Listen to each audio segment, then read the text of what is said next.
It's been since New Year's Day 1965 since Oregon State has smelled the roses in Pasadena, losing a one-sided game to Michigan.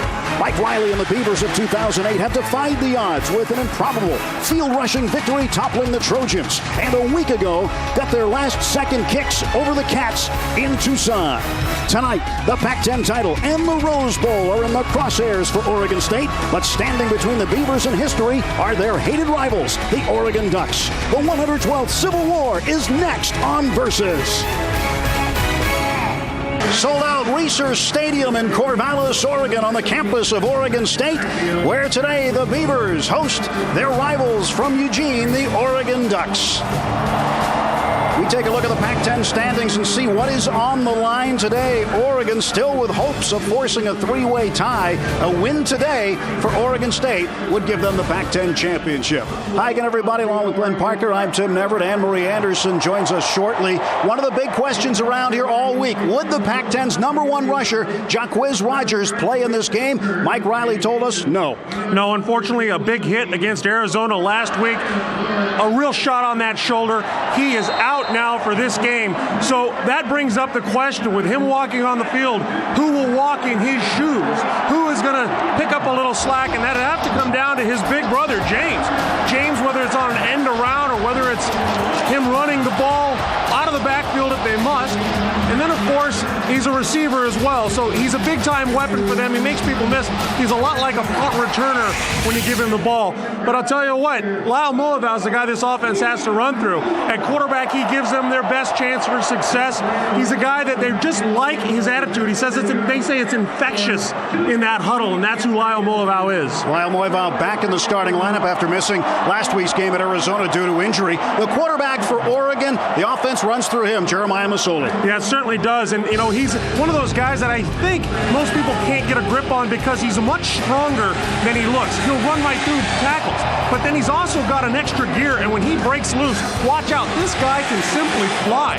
He is a guy that, when he's asked to throw the ball, can do so accurately, but it all really starts with the run for Oregon. And that means it goes through one of these two guys, Jeremiah Johnson or LeGarrette Blount. Now, I'm going to tell you, I was down on the sideline, LeGarrette Blount, that guy is huge. He is a horse. Watch for this guy to run the ball. Well, it's the 112th version of the Civil War here in Oregon, and it's one of the most meaningful Civil War games ever.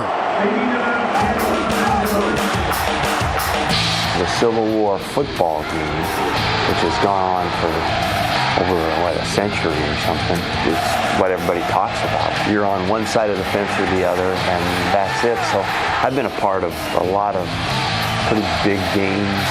This is as big as it gets. For me right now, it's bigger than anything. And the Civil War is underway in Corvallis.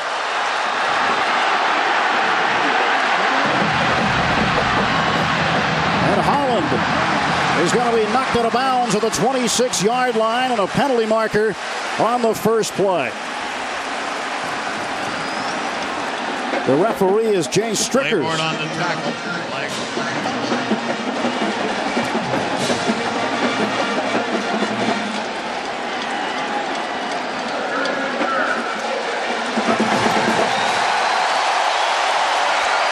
So first down, but not where Oregon wanted it to be.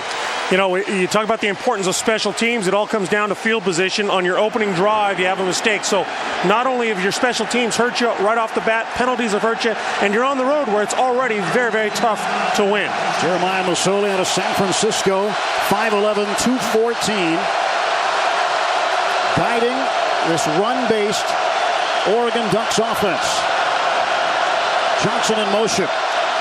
And they'll throw on first down. Maybe, maybe not. Another sack. As this team has been racking up sacks. Keaton Christic with his third sack of the year. Oregon in the backfield. Johnson along with Williams, Mail, and Scott, the wideouts, Dixon, the tight end. Up front, Max Unger. He is the man who anchors that Ducks offensive line. On second down, throw to the far side. And Greg Laybourne there to make the tackle for the Oregon State Beavers. Up front, very strong. Norris and Butler, very good coming off the edge. The linebackers, Christic, Cornell, and Pankey, the speediest trio they've had here in some time. And Al Afalava, one of the very strong senior defensive backs. Third down. Incomplete. Keenan Lewis broke it up. Well, earlier in the series, he had Terrence Scott wide open on a curl, and this time they come back and they're looking to go on the fly. Unfortunately, the ball's there. Great defensive play by Keenan Lewis on defense there. Really does a nice job putting his hand through the ball, knocking that away. Good job by Lewis turning around and seeing the ball. Very tough to do as a DB. Sammy Strotter holds the Oregon State record with 3 punt returns for touchdowns. But he's trying to get something going now. He moves to the far sideline. And Strotter into Ducks territory. And out of bounds inside the 45-yard line. Now, what Strotter did so well there, what so few people do on returns, is he headed straight upfield. He didn't look to try to make people miss off the bat. It's get upfield, then get to daylight. Strong run back by Strotter. And here's Lyle Moival. He'll put the ball at the 47. And Moival, again last week, sitting out with the injured shoulder. He was dressed and ready to play. Sean Canfield was taking the snaps last week for the Beavers. And Moival lets it go, and wide open McCants. And he is out of bounds inside the 45 of the 43-yard line. Ryan McCants replaces Jaquiz Rogers today. James Rogers, look for him to be moving. Sammy Strotter, Shea Morales, and Howard Kroom, the tight end. Andy Levitre, he is the leader of this offense. Tavita Thompson starting on the right side. Very quick when he pulls on the fly sweep.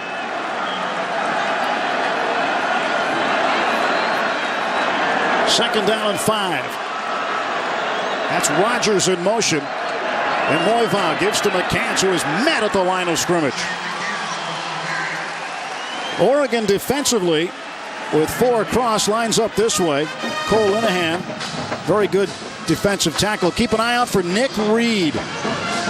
Casey Matthews, Spencer Pasinger on the outside, Jerome Boyd on the other side, the linebackers.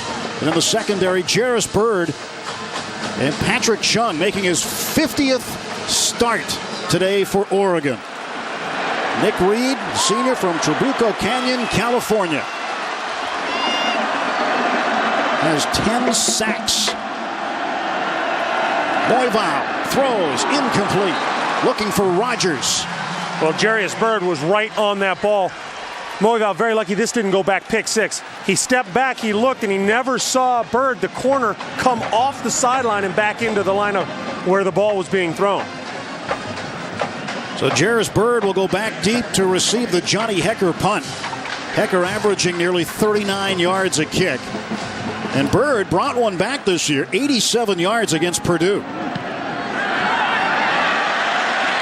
He's going to watch this one go into the end zone for a touchback.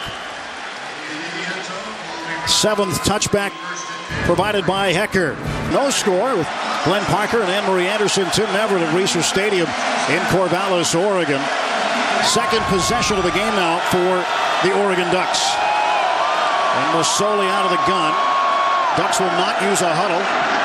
Overthrown, intended for Jason Williams, the senior from Inglewood, California. Let's take a look at our Craftsman tools for success. Well, I think what happens, Oregon on defense must get pressure on Moival, and they've got to score early. Take this crowd right out of the game. Now, Oregon State, on the other hand, they got to stop the run, and that means they also have to utilize all of their offensive weapons when they get the ball. They can't become predictable. Penalty marker out on second down. False start. 68. 5-yard penalty, still second down. One of the things you're seeing early out of Oregon is they are trying to throw the ball. They know they're getting man up on the outside. If I was playing Oregon, I'd do the same thing. I'd play man and say, Masoli, you beat me with your arm, not your feet. Well, they're trying to get something done in the passing game to loosen up that running game. 2nd and 15.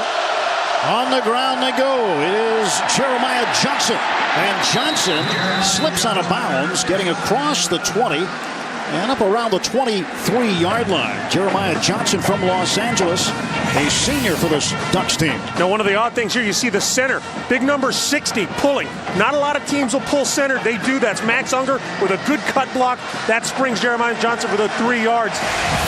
That's the only way he gets it. Without that block, he's not there. 3rd and 6. Masoli has some room. He lets it go downfield. It's complete for the first down. Afalava in on the tackle. Terrence Scott on the receiving end. The 41st catch of the year for the senior out of Knoxville, Tennessee, and it's good for 17 yards. Terrence Scott, good job of coming back for this ball. He's running deep on a little curl, realizes there's a bit of a scramble coming on, and he'll come back to the quarterback. He'll be coming in the screen on the left side. See him right down there. He comes back to the ball, gives his quarterback a good target right in a little void. He sits down, makes himself big. This time the sweep. Jameer Holland running across midfield. Greg Laybourne would make the tackle. Laybourne this year has been the Pac-10 Defensive Player of the Week 3 different times. It's an unseasonably warm day here. 64 degrees, sunshine, t-shirt weather for many of the fans in attendance, most clad in orange.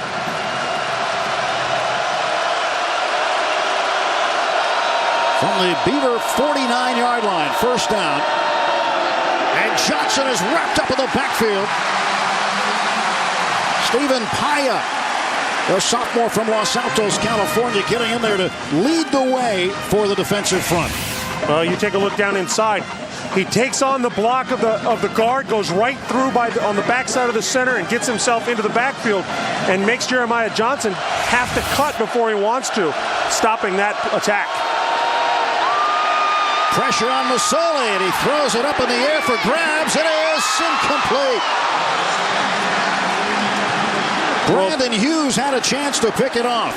If you're an Oregon fan, that's the one mistake Masoli's allowed all day. That's a play that you don't ever want your quarterback to make. You're in trouble. Yes, you don't want to take the sack, but the last thing you do is turn the ball over. He throws this ball on his back foot up all the way across the field. Should have been a pick. That's his one. If you're the coach, you look at him and you say, you got one. That was it. 3rd down and 13. Need to get to the 38 for a first down. And they will get that and more as Jason Williams is on the receiving end. Finally shoved out of bounds at the 17-yard line. Well, I really think that Jeremiah Masoli's arm is underrated. They don't use him much to throw, even though that's how he got here. You look, he comes back. He looked off the safety, then came back to the out and up, and running free is Jason Williams. And, you know, good job there. Credit Masoli. He didn't look down his receiver. Even that's where he was going. He's not known as a thrower, but he looked really good there. 35 yards on the game. And on first down, penalty markers come out, and Masoli throws it deep. It is caught.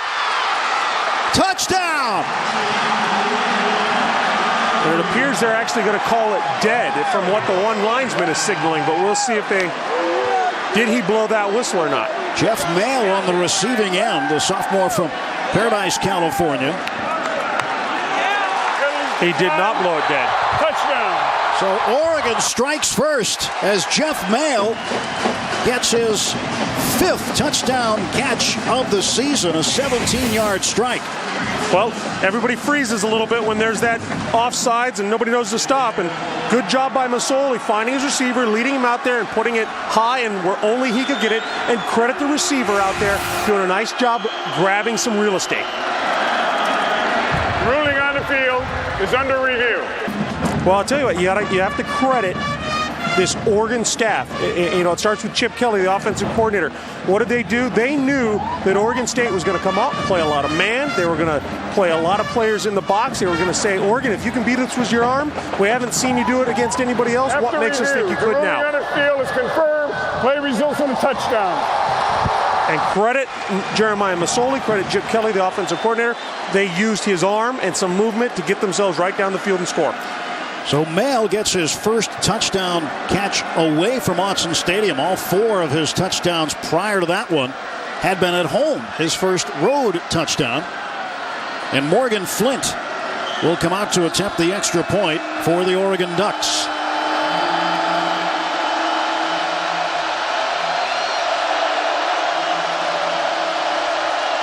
And the kick is through. And a 7-0 lead for the Ducks of Oregon. 1962, Oregon State comes back after trailing 17-6 at the half. Soon-to-be Heisman winner Terry Baker throws the winning touchdown pass in a 20-17 win. Baker is carried off the field after the game. That was one of many big moments. A few Oregon folks hiding among the Beaver fans. 7-0, the Ducks ahead of Mike Riley's Oregon State Beavers. Matt Evenson waits to kick it away to James Rogers. He brought one back 86 yards against Cal a couple of weeks ago. Well, if you're a Beaver fan, you have to be frustrated. You got the ball the first time in plus territory. You came away with nothing. You had to punt, and now you're down in a game where emotion rules. So see what they can get going on this drive. Rogers takes it from the 7. And Rogers is cut down at the 31-yard line after a 24-yard return. So the Beavers come back out on offense. And again, not just in the special teams area. They're going to need some help from James Rogers in the offensive end, too. Tonight's game is brought to you in HD by Pioneer. And I look good in HD, Tim. Especially when you're off camera. You look great. Thank you. Thank you. Gotta tell you. So happy you're with us here on this holiday weekend watching college football on Versus. First part of the doubleheader was a very good ball game. Texas Tech coming from behind to defeat Baylor. Baylor had a 2-touchdown lead in that game. And now here, Oregon on top first. 7-0 Oregon State, their second possession of the game. And it starts at their own 32. Fly sweep, Rogers. James Rogers up to the 40. Tackled by Patrick Chung, the roverback. Well, he'll be coming in motion, so there he is. Now you get out in front, you get him in space. Remember, he's a punt returner, he's a kick returner. He's a guy when he's out in space now, he's making people miss. It's a great way to get the ball in the hands of a playmaker. Rogers averages 9 yards a carry. He only got 8 that time. Always good when you can get second and short. So second down, 2 to go. McCants is the lone setback for Oregon State. Royval throws to McCants, first down. And McCants is cut down at the 46-yard line. A penalty marker comes out. Jeremy Francis, I beg your pardon, on the catch.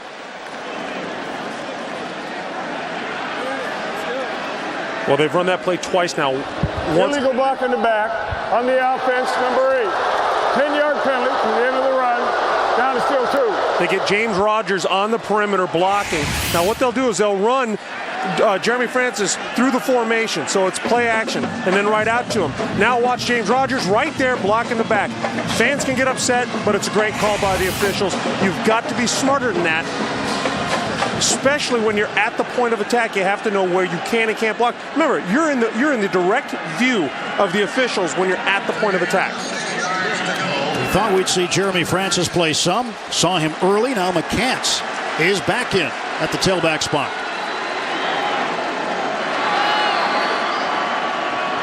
Rogers in motion. This is McCants getting collared from behind. So McCants. I think what you're going to see is more and more, as good as McCants is, and remember he was the guy that won the starting job at one point, I think Jeremy Francis, he runs so much more like Quiz. I think you're gonna see more and more of him simply from a comfort factor among the offensive linemen and the way he reads hold as compared to McCants. Francis is back in on 3rd and 6.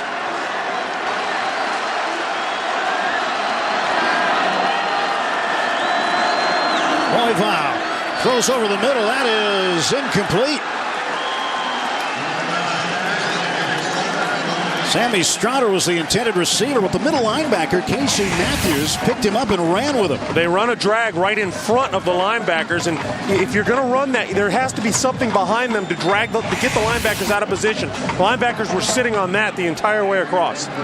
Jarrah's Bird looks at a short punt from Hecker, and that one goes out of bounds. The penalty marker is resting back at the Oregon State 32-yard line. So far, a lot of yellow laundry on the field in the first quarter. Something to be expected from a rivalry game. People are getting after it a little bit. They don't want to be the guy that makes a big mistake. Well, the penalty on Oregon State. Holding on the offense. 10-yard penalty will be enforced from the end of the kick. First down. That'll give Oregon good field position to start their third drive of the game. Well, there's the hold right there at the bottom of the screen. You can't take a guy down. You got to be a little smarter than that. So the ball starts on the plus 45. Makes it a 9-yard punt. Let's check in with Anne-Marie Anderson. Oregon quarterback Jeremiah Mazzoli was 5th on the depth chart at one point this fall. He didn't even sign his letter of intent until May. I'll tell you guys after the snap what happened at the beginning of the season. Mazzoli getting the play to everybody at the line, and the Oregon State crowd being less than accommodating to their visitors from Eugene. A quick flip. And Jeremiah Johnson goes down. Anne-Marie? Anne-Marie? Well, injuries to 2 other quarterbacks early in the preseason led Mazzoli to find himself splitting time with Chris Harper in the Ducks opener. In fact, Mazzoli was so under the radar in the program that the PA announcer and the sports information director had his name wrong the first game. Johnson trying to get around the right end. And he's out of bounds near the 40.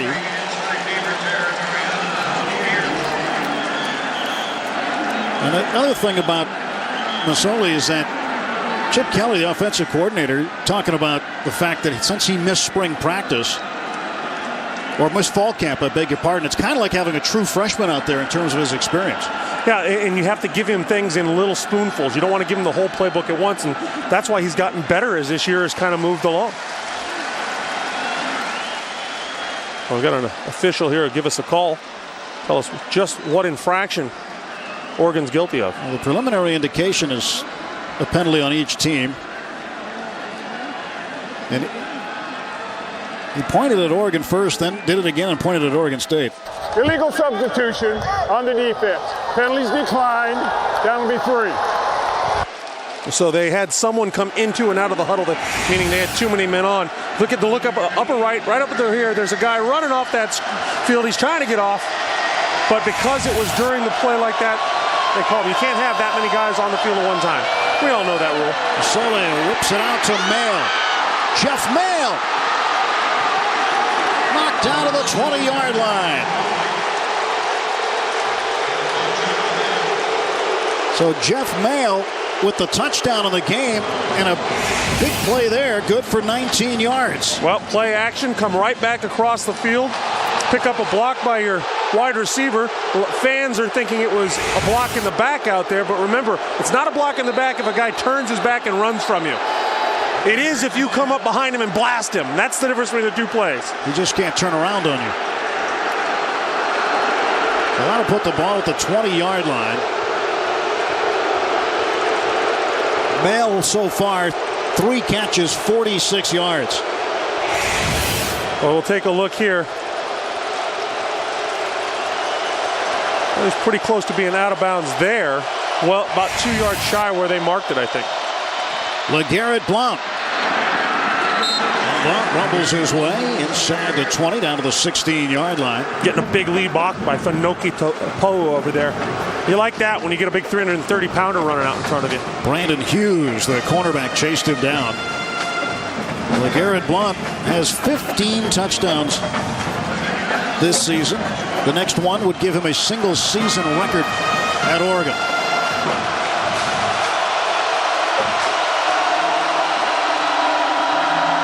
Solo to throw. Goes end zone. Out of bounds. He was looking for Terrence Scott over there, and Scott. Well, you see it with Masoli. You see what you see out of him, Tim, is he's not completely accurate or comfortable with his throws yet. He knows where he's supposed to go with it, but it doesn't always get there in a timely manner. But yet we're still seeing him do great things throwing the ball this early. From the 16-yard line, Masoli takes off, still at his feet. Draws a crowd and loses yardage to the 21-yard line. Dwight Robertson. Well, his receivers ran into each other, and that created a timing issue. So now he decides to take it and run. Unfortunately, sometimes you got to know when to go down. He should just take your lumps, get down, don't get yourself hurt. I know he's a running quarterback, and don't lose yourself yardage. But at least he didn't throw the ball into harm's way the way he did earlier in the game.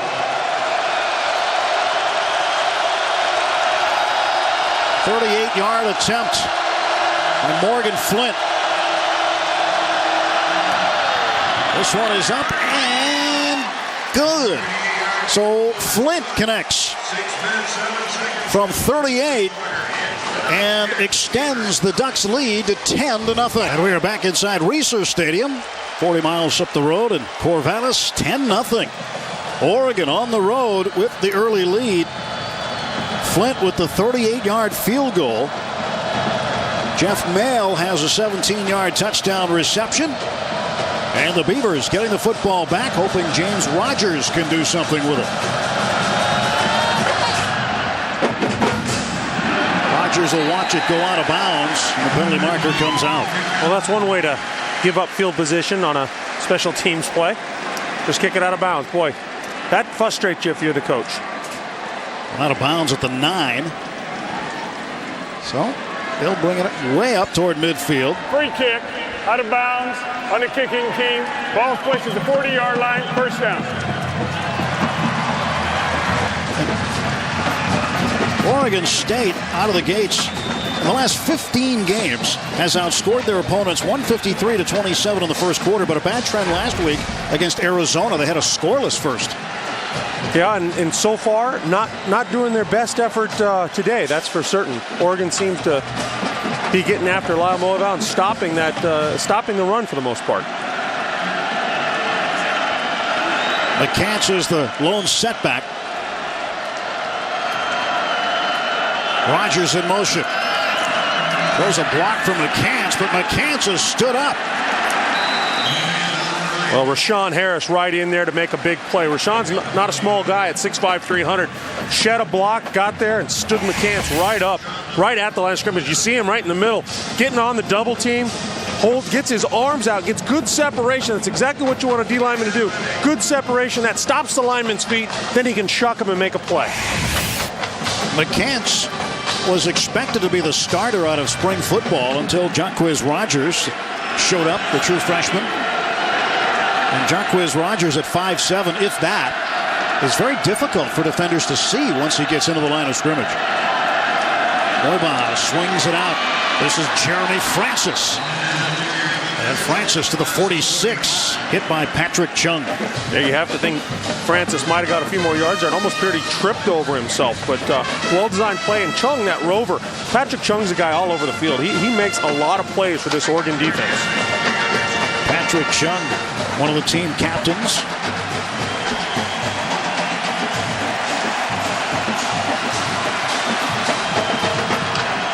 Beavers 0 for 2 on third down.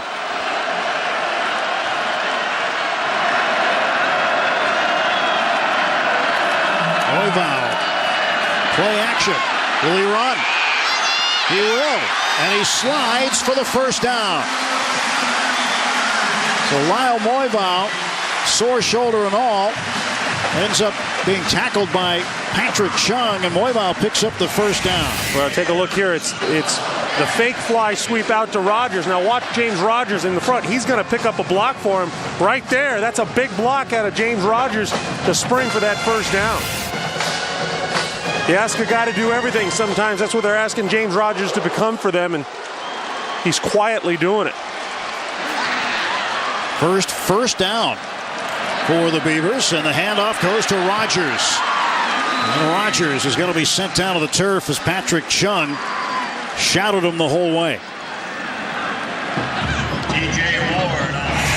Now here comes James Rogers, see, coming across, back across the formation, handoffs to him. Now he's got to read that block a little better. He's got to come outside the outside hip of number 88, Kroom there, his tight end. It's the only way to set that block up. If you come from the inside out, it lets the defender play both you and the blocker.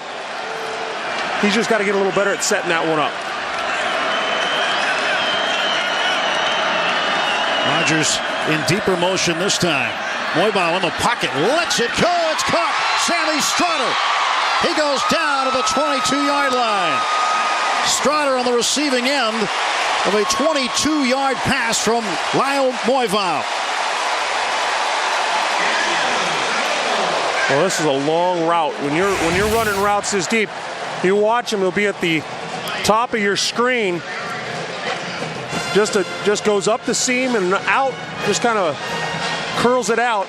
It's a long route, and your safeties have to see that. Great job by Moivau delivering the ball. Fly sweep, Rogers was just trying to cut it inside. Spencer Pasinger looking to turn him inside, and that's a tough job for the outside linebacker in this defensive scheme against the fly sweep. Let's check in with Anne-Marie downstairs. Oregon State's offense has sought unity in No Shave November with mixed results. On the field, of course, they've been perfect this month so far, but as far as the no shave goes, Moivau has a full beard, Canfield suffering with the name Patches, and then there's the Rogers brothers who are baby-faced, but you know, Tim, they're only 18 and 19 years old. They are indeed, but they've got some facial hair. So does Danny Langsdorff, the offensive coordinator. We talked to him about that in his office yesterday. He said he can't wait to shave Sunday night. Pass incomplete as Moivau was looking for Rogers along the near sideline.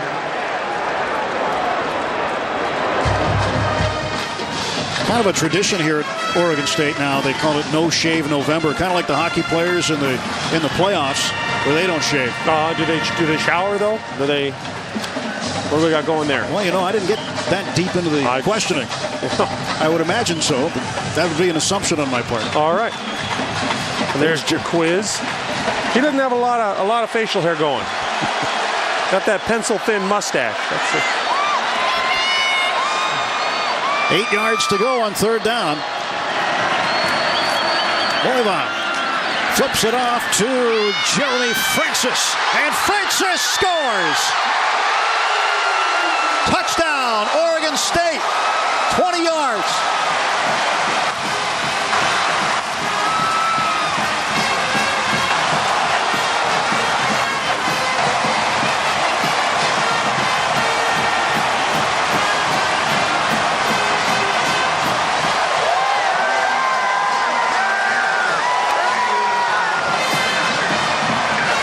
First receiving touchdown of the season for Jeremy Francis. It came at a big time.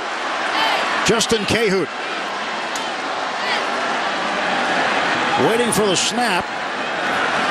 Taylor Cavanaugh puts it down, and Cahute boots it through. Jeremy Francis gets the Beavers on the board. Oregon 10, Oregon State 7. Now watch right here. He'll fake left and then come back right, double screen. Now look at all three linemen. Every guy is out ready to go, and here's the receiver. He has any way he wants to go once these guys set his blocks. He gets it, keeps going, he has to break one tackle, and then look at the orange in front of him, giving him a highway into the end zone. Double screen, fake one way, come back to your running back on the other side, and off you go. 8 plays, 60 yards, 3 minutes and 45 seconds. So Oregon State answers 2 scores from Oregon the touchdown and the field goal, and now it's just a 3-point game with 2:22 to go in the first. You love rivalry games because the emotion is so high, and there's these swings of emotion that the kids go through, but you have the seniors playing their last game at home for many of them.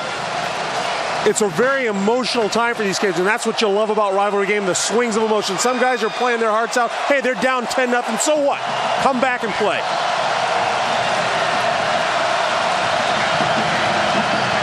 Cahoon will kick it away for Oregon State. Chung and Holland are back deep for the Ducks.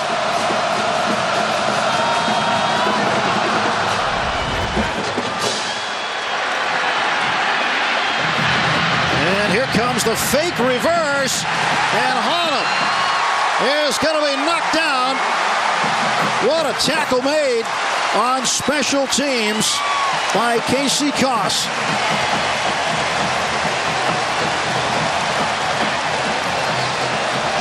Return of the contenders. It all happens starting Wednesday at 8 Eastern only on Versus. And we've got a big play here. Running down the sideline is Johnson. Jeremiah Johnson pushed out of bounds at the 8-yard line. Now, Tim, I talked to guys at different schools in the Pac-10 about Oregon. I said, what is it about them? They said the speed. Look at this. You've got a guard and a center pulling. Great job to C.E. Kaiser out there. That lets Jeremiah Johnson get right through. There is nobody in the second level. Safety from the far side has to get over there. They all said the same thing. Guys I talked to, you have no idea the speed of the Oregon offense until you see it. 79 yards, his longest of the year. LeGarrette Blount into the end zone, touchdown. 2 plays for the Ducks, and LeGarrette Blount now has a new single-season record for touchdowns scored at Oregon with 16. Well, LeGarrette Blount, when we talk about how big he is, saw him down on the sideline before the game. I couldn't believe it. His legs and his butt, he is huge. Absolutely a massive running back. He bounced off guys to get into the end zone right there.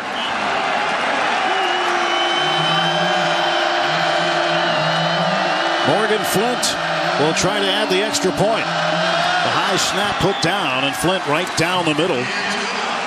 And in nearly the blink of an eye, helped out by the 79-yard run by Jeremiah Johnson, the Ducks of Oregon have reclaimed their 10-point lead at 17-7.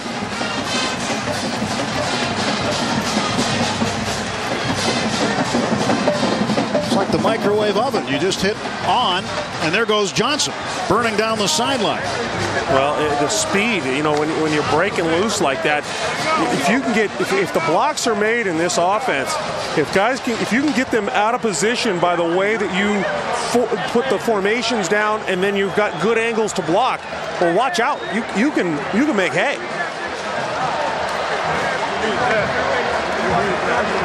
LeGarrette Blount, you see him with the FLA on the sun glare sticker on underneath his right eye, and Mike Riley, a bit concerned. He's been watching these games since 1966 when his dad came here to be an assistant coach. Riley went to high school in Corvallis, played quarterback for Corvallis High School. He knows all about this game. He's seen it from the inside out.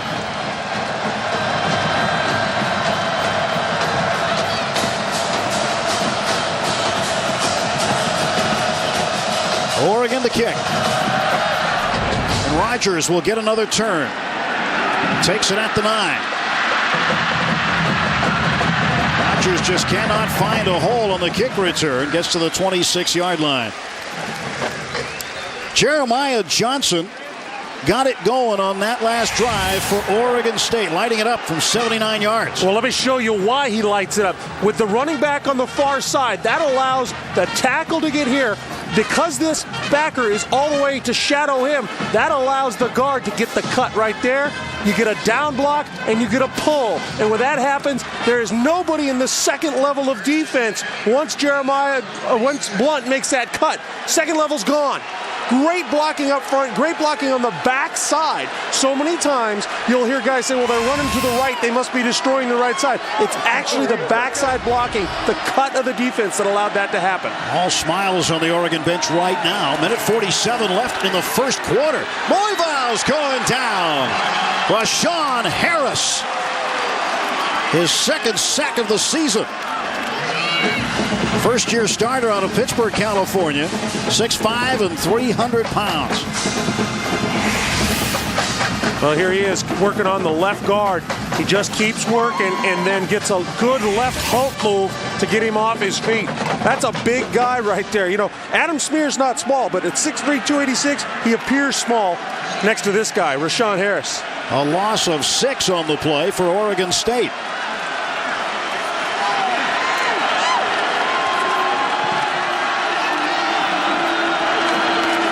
The draw, and the catch is knocked down. A penalty marker after the play. Spencer Pasinger, the outside linebacker, the first one to get to him for Oregon. Well, it comes in the area of a holding, and that's what it is.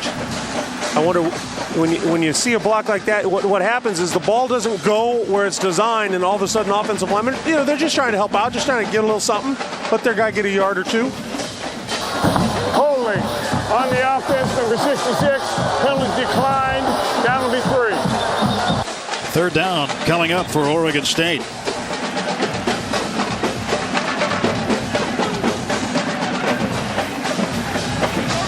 Andy Levitre, one of the leaders on this Oregon State team. 2 out of 4 on third down for Oregon State. Trying to convert again. Francis, the running back, is out of the slot. 5 wide. And no tight end.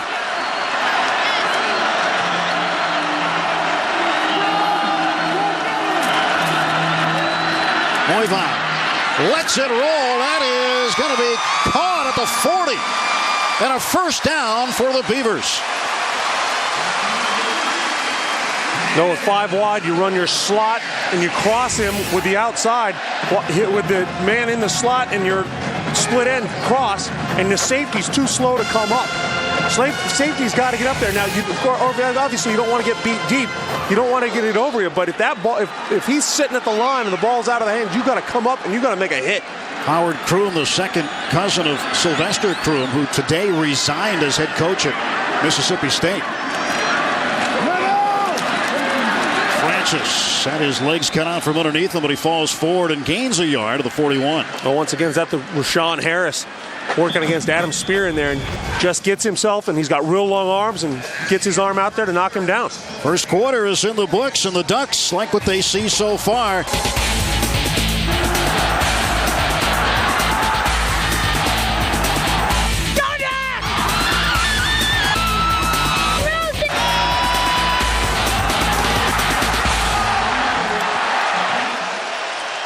Well, points certainly have not been shy through the first quarter of play. 70-7. The Ducks leading the Beavers in this 112th Civil War game. Moival to throw. First play of the second quarter. It is incomplete. Intended for Strader on the far side.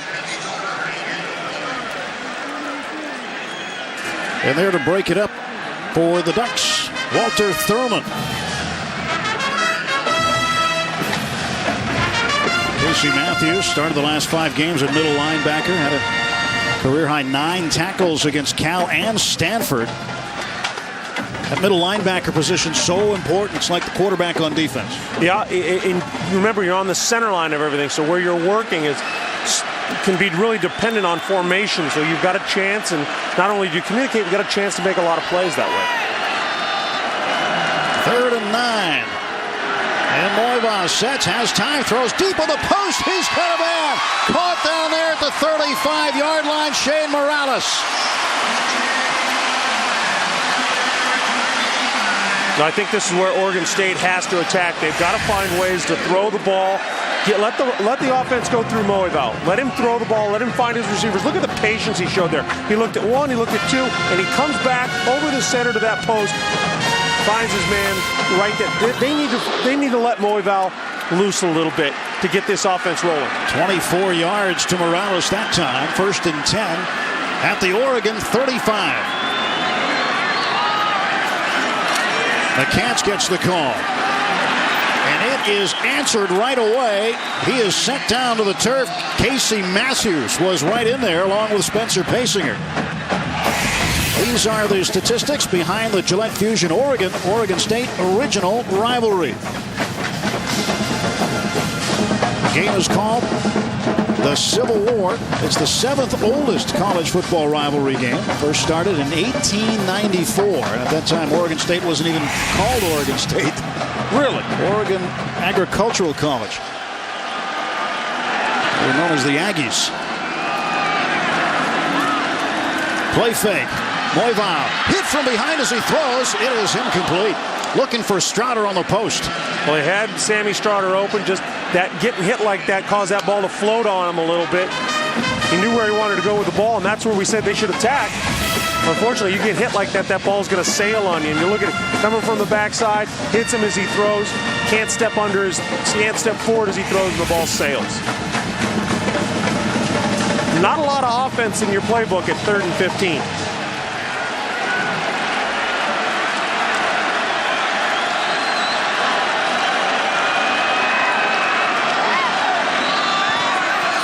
Moivau needs to get to the 25. Throws that direction. Strotter is there, and he's got the 25. The spot, we'll see on the near side. It looks like he just got the 25-yard line, and if so, that'll be first down.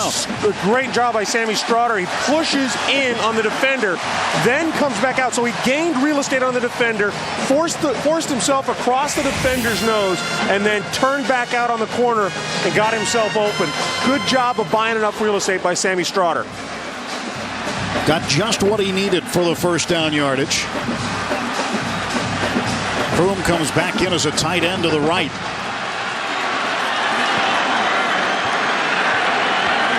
Morales in motion. In play action. Moivau lets it go, and that one is knocked down. Fans want to be the officials.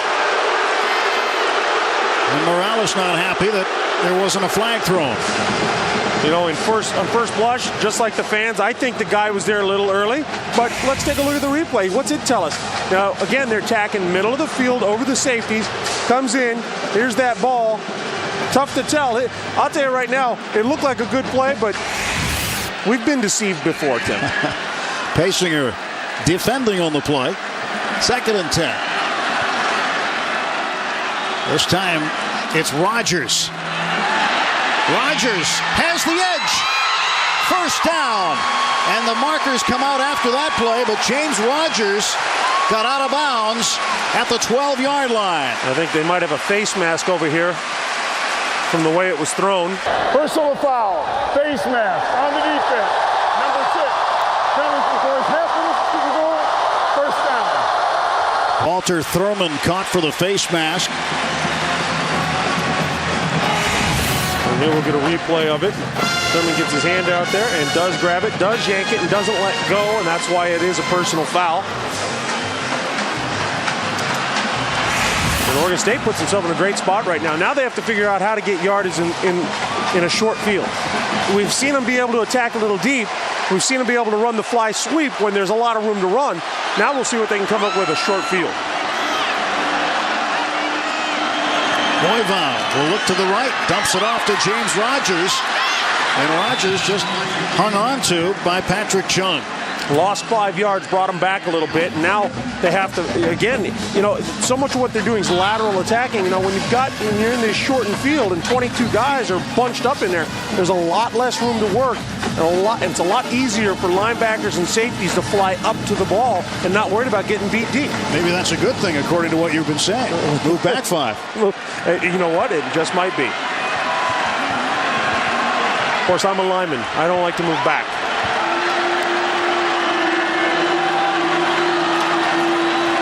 Second and goal from the 11. Moivau has to run. Lyle Moivau slides to the 4-yard line.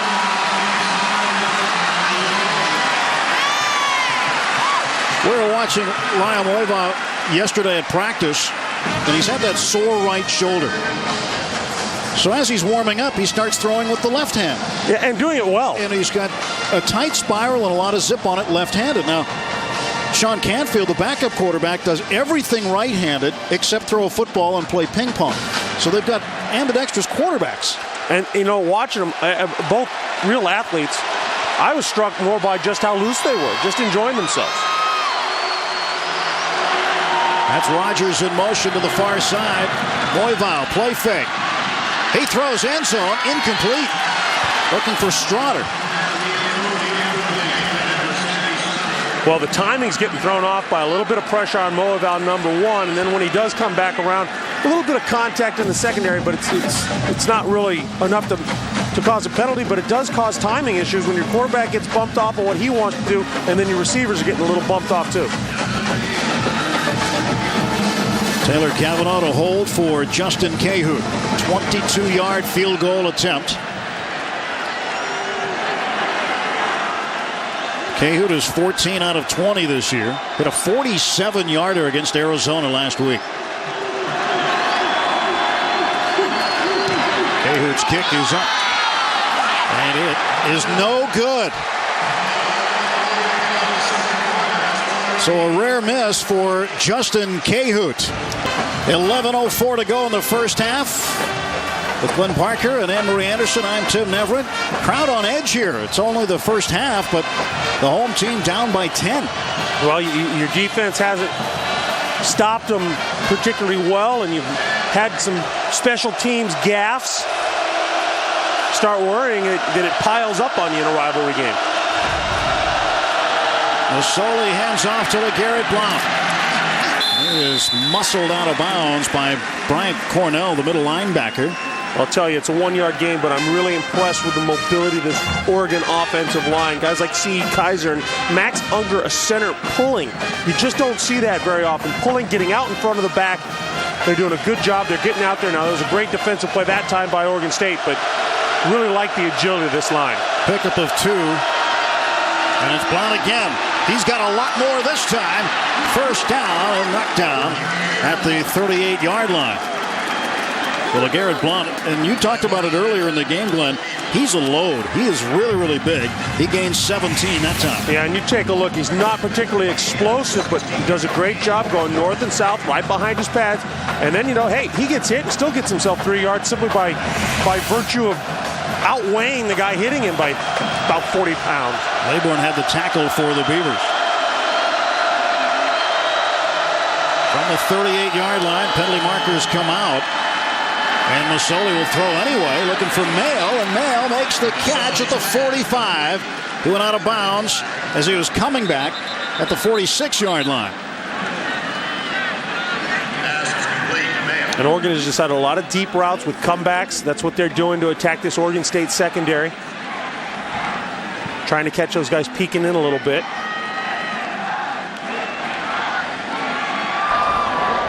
Illegal formation on the offense.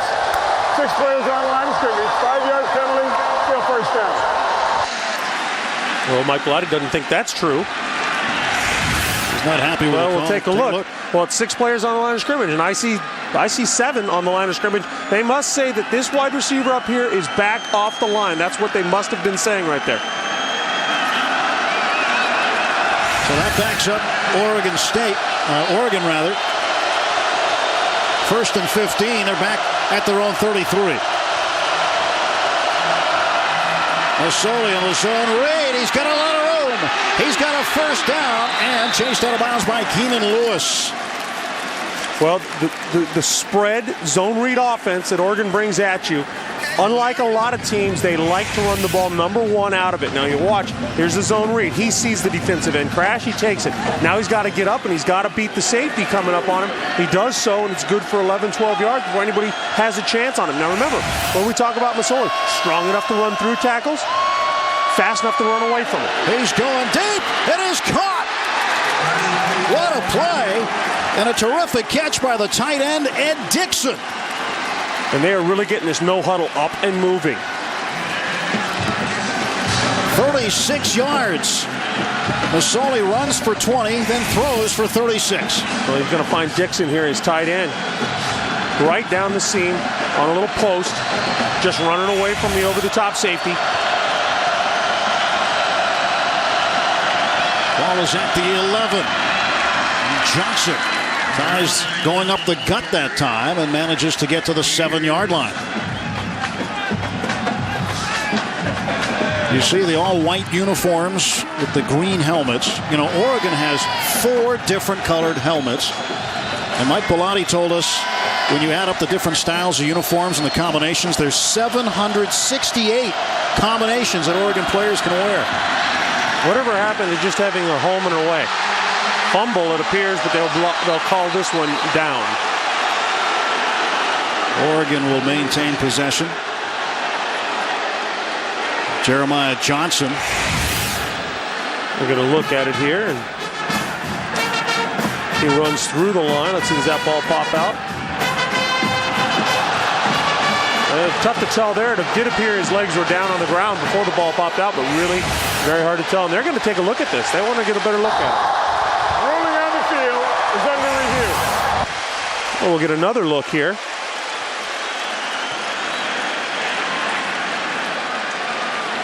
Well, his left arm is all the way onto the ground.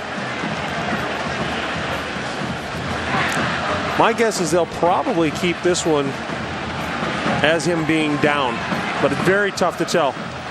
This is where you don't envy an official. It's a good look right here. Patiently waiting the call. Review, the ruling on the field is confirmed. The runner's elbow is on the ground prior to the ball coming loose. Down will be 3. And then you can see it right here. His elbow hits the ground right there, and now the ball comes out. Masoli out of the gun on 3rd down. Masoli throws backside, and it is incomplete. Jeremiah Johnson, the intended receiver, got a hand on it, but just couldn't haul it in. And he got away with a little pass interference on the offensive side of the ball as well.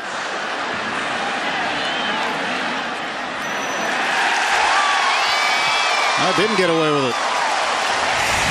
And as you'll take a look, the ball is in the air, and you're going to see him right here just give a shove. And that shove, you can actually see Laybourne's upper body move out of the way. So now the Ducks will have a little bit more room to cover as they will be looking at Pass interference on the offense, number 24. Penalties declined, down is 4. I might have given them a short field goal rather than give them another 3rd down down here, the way they've been moving the ball. Yeah, they took the down away. Yeah, they were smart. They said, you know what, decline this, make them kick the field goal. They had moved the ball back for a moment there. I'm not sure I give Oregon another chance to make a big play on me. Morgan Flint, who made one from 38 earlier, will try one from 22.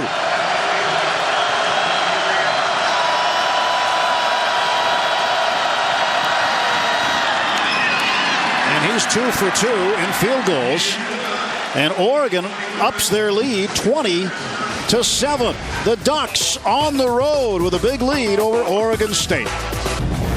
1996 quarterback Tony Graziani throws for 167 yards and 3 touchdowns in the 100th Civil War game. Oregon runs away with it 49-13. A big win for Mike Bellotti. And a big lead for Mike Bellotti right now at 20-7 here in Corvallis. As the Ducks get a 22-yard field goal from Morgan Flint. And James Rogers will field this one at the 11. Rogers trying to find some room. Rogers is going to be hauled out of bounds by the kicker, Matt Evenson, and a penalty right after that. Let's go down to Anne-Marie Anderson. I'm here with Jaquiz Rogers. Jaquiz, biggest game in recent memory for Oregon State. You can't be in it. What does that feel like? Well, at first it feel real bad, but, you know, I got to support my team and be a big cheerleader for them. Your brother is now playing in the game. What did you guys talk about before the game? Well, him and Sammy, like, they got to step up their game and make more plays than usual since I'm gone. What are you doing for your team from the sidelines? What do you see that they're doing? Well, I help the receivers out, tell them what I'm saying, and the running backs let them know what I'm saying on the sideline. Painful for you to be on the side. Thank you, Jaquiz. Thank you. And brother James with the return. Matt Evenson, the kicker, with the horse collar tackle. That's a huge play. You're talking now, instead of being at midfield, you're all the way down to the plus 34. You've put your defense in a real hole. Moivau sends Rogers in motion, gives him the football on the fly sweep, and Rogers is out of bounds after a short gain near the 30-yard line, tackled by Jerome Boyd, the stud linebacker out of Los Angeles. So he has the long return, and they give him the ball on first down. Yeah, he's probably sucking a little wind after a big return, getting horse collared on the outside, and then having to get the ball on a little fly screen and run. Yeah, that's not much fun. He gets a break this time after picking up a hard 3 yards.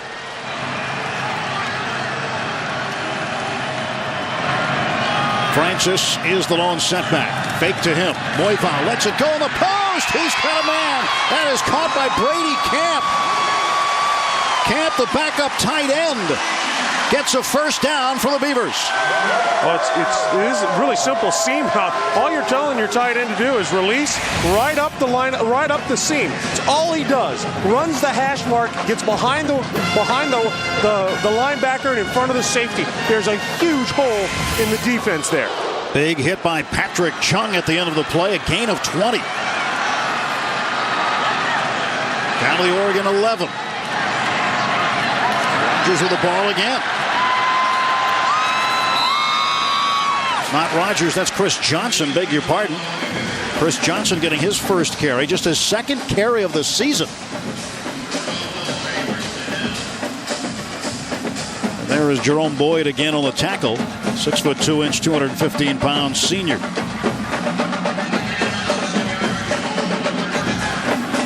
So the first down is the 1 yard line.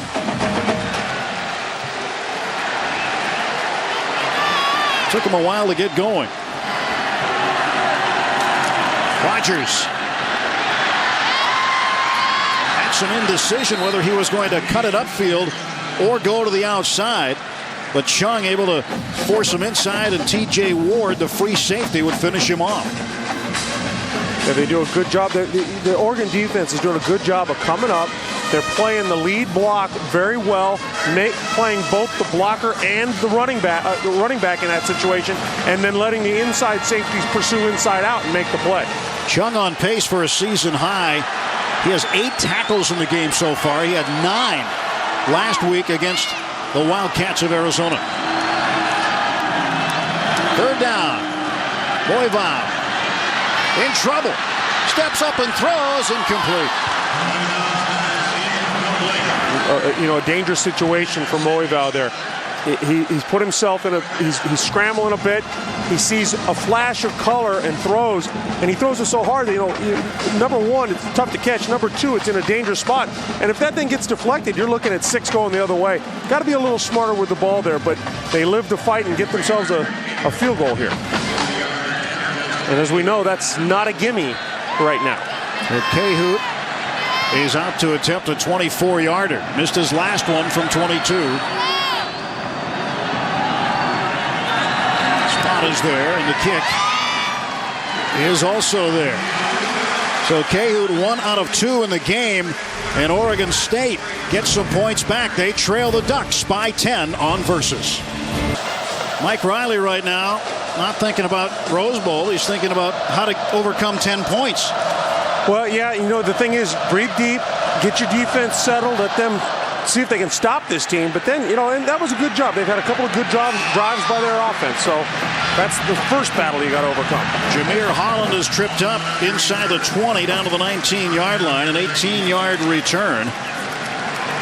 Tuesdays and Thursdays Versus is stirring the soup with the new original series Sports Soup, hosted by comedian Matt Eisman, featuring the week's best highlights, lowlights, and everything in between. We're covering the coverage with the hilarious show that's Sports Rights. That's Sports Soup, all new every Tuesday and Thursday at 10 right here on Versus.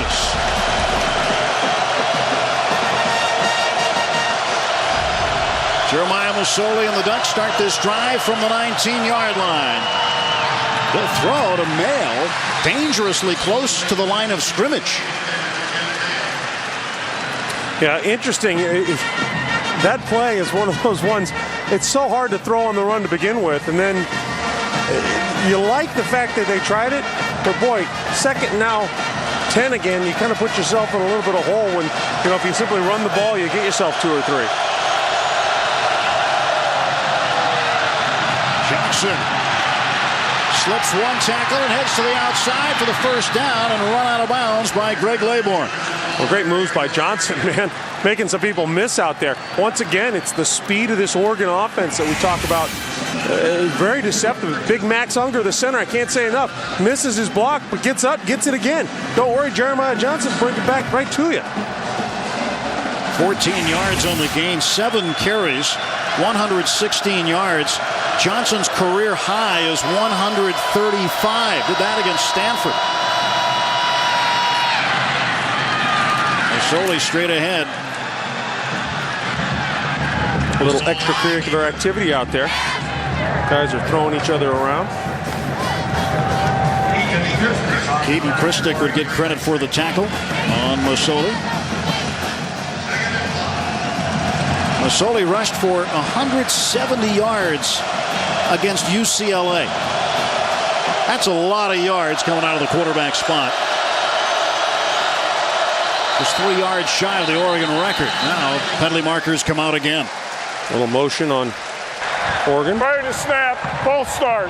Driving back 5. On the offense, 5-yard penalty, still second down. Ed Dixon says, my fault. Dixon had the big catch a little earlier for 36 yards. Gave Oregon a first down, set up a field goal. Masoli will check with the sideline and a new play coming in. Justin Roper, the backup quarterback, wearing a red vest on the sideline, signaling them in. Masoli sets, he throws deep. He's got a receiver open at the 45-yard line. And another first down for the Oregon Ducks, and making the catch, Andrew Pflugrad. Well, it's a simple out route up on top on the screen on the left side. Hey, what they do here is they run a couple of shorter crossing routes. That leaves your out route one-on-one. There's no way for the safety or the corner to get there in time. Nice designed play. Masoli showing he's got an arm today. Aaron Pflugrad with the catch. His dad, Robin, is the wide receivers coach for Oregon.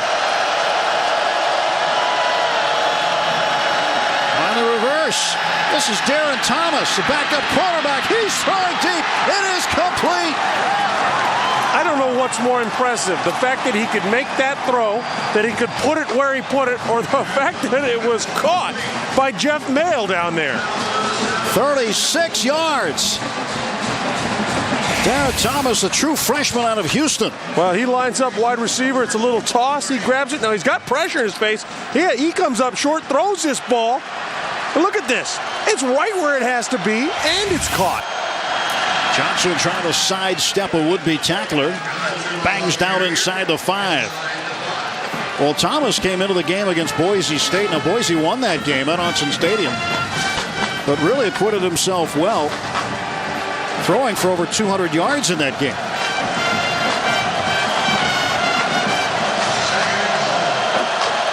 Second down, goal to go.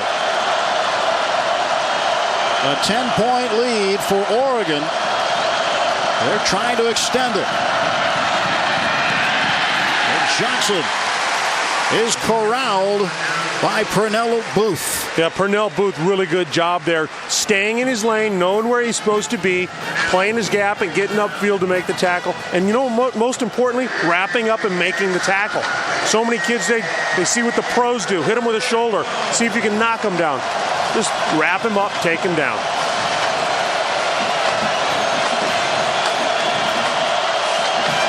Big series here for both teams as we get close to halftime. From the 8, 3rd and goal. Pressure from the outside. Throwing over the middle, looking for Dixon. Incomplete. Well, a good job. You forced him into a 4th down. You make him kick a field goal here. Now you've got some time on the clock to make something happen on your own way. If you're an Oregon State fan, you also got to remember that you're getting the ball coming out in the second half as well.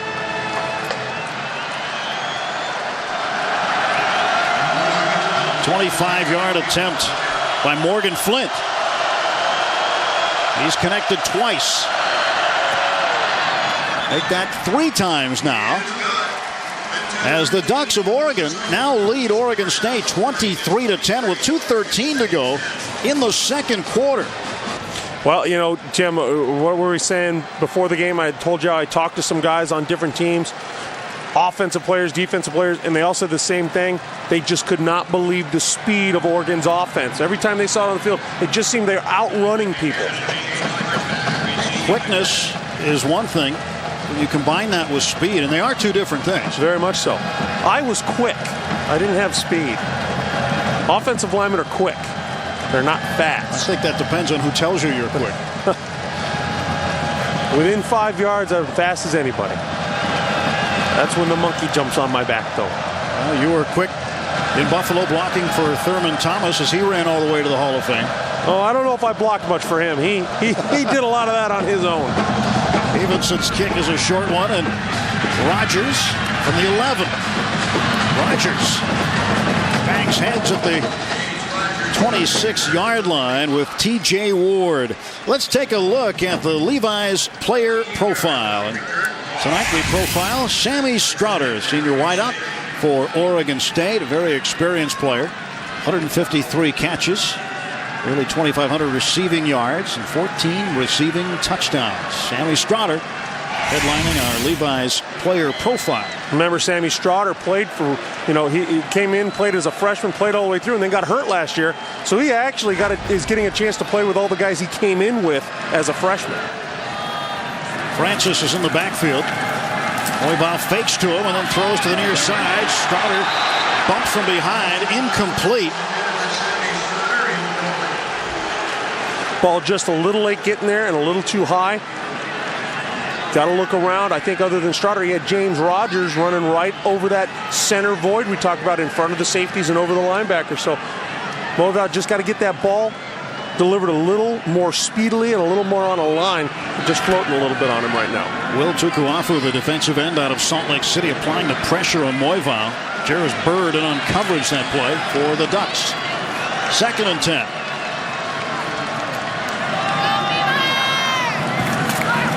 Again, Moivau to throw. Over the middle for Stroughter. Tipped and incomplete. Ball a little high again, making Stroughter come back. Stroughter's got to make that catch. Obviously, gets both hands on it. But, again, we're looking at the ball sail a little bit on Moivau. Stay tuned at halftime for the Nissan Heisman Watch. That is coming up from College Football Central headquarters on Versus. We saw a Heisman Trophy in Mike Riley's office yesterday. That's right. Terry Baker's Heisman from Oregon State. He won it way back when. And is it just me, or is seeing an older Heisman somehow better than seeing a new one? It's pretty neat, isn't it? It's just cool when it's an old trophy.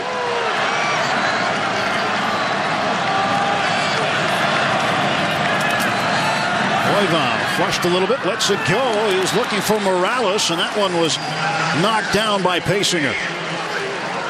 Well, they're getting pressure on Moivau. They're making him feel uncomfortable throwing the ball, and he's unable to find those receivers out in the voids that they're giving him. Hecker on to punt. Jarvis Bird standing back inside the 35 for Oregon. Now you've given Oregon a lot of time on the clock for a team that can score pretty darn quick on you. Oh, what a play on special teams. Bird was heading back, and a terrific hit made by Brandon Harden. 53-yard punt. A great job by Harden getting in there, wrapping up, taking him down. Flag along the Oregon sideline. Like some guys got a little too rough down there. Guys, we're going to put a big plastic helmet on your head, wrap it in steel. Personal foul on the return team, number 17. Penalty, of course, half the distance to the goal, First down. We're going to load you up in pads, but we don't want you to get too rough. Willie Glasper, junior reserve cornerback, who got called, and he was along the sideline. So Mike Bellatti's not going to be too pleased with that. No, they've had several penalties right now on special teams that have hurt them. So that backs up the Ducks to the 10-yard line. Masoli lost a shoe. Maybe he didn't lose the shoe. Maybe it was Keith Pankey. Or what is that? I thought that was a shoe. A sock, a shoe, a towel. Oh, it's his hand warmer that goes flying off there. One of the many accessories that quarterbacks of today must have. Is it really cold enough to need a hand warmer? It's 60 degrees out there. Garrett Blunt gets to the 11. Keith Pankey in on the tackle again. Yeah, and Pernell Booth holding that line, understanding where his gap was, playing it vertically, getting in there and making Blunt cut to a gap he didn't want to go to.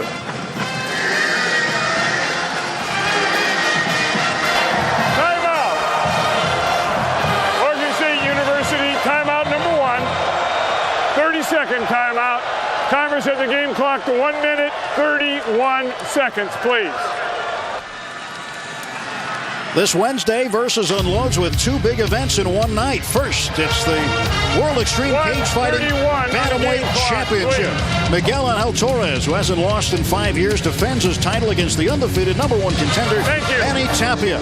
Then, for the first time on Versus, it's the much-anticipated return of the contender. 16 fighters, 16 dreams. From Mark Burnett, the all-new season of the contender on Versus. It all happens right here this Wednesday, 8 Eastern. Fired up for that Torres fight, I'll tell you. I'm an MMA guy, and Torres, really good on the ground, really good jiu-jitsu skills. Like watching him, like the little guys. Tapia describes himself as an octopus in quicksand. Oregon with the lead, but in a little bit of quicksand here on 3rd and 9. Here comes the blitz. Masoli lets it go, and that's going to be incomplete. Looking for Jason Williams. He just got rid of it. And a penalty marker falls down to the 31. Well, it looks like a defensive holding call. Maybe he got his face mask or something as he was trying to get past him. They're going to call it, though. And what a break for Oregon. Oregon State was looking at the Ducks punting from their own end zone. Now they've given up a first down. Brandon Hughes didn't think he did anything. The fans don't think he did anything. Pass interference on the defense, number 36. 15-yard penalty, automatic first down. And here's a replay of it. It'll be on the upper left corner. Ball's in the air. That's interesting. I don't know what he saw. We were a little behind it. We'll have to give the officials the benefit of the doubt because we couldn't see it, but it certainly didn't look like anything happened. First down, and that's trouble for Masoli as he hits the turf. Slade Norris, a disruptor coming off the edge.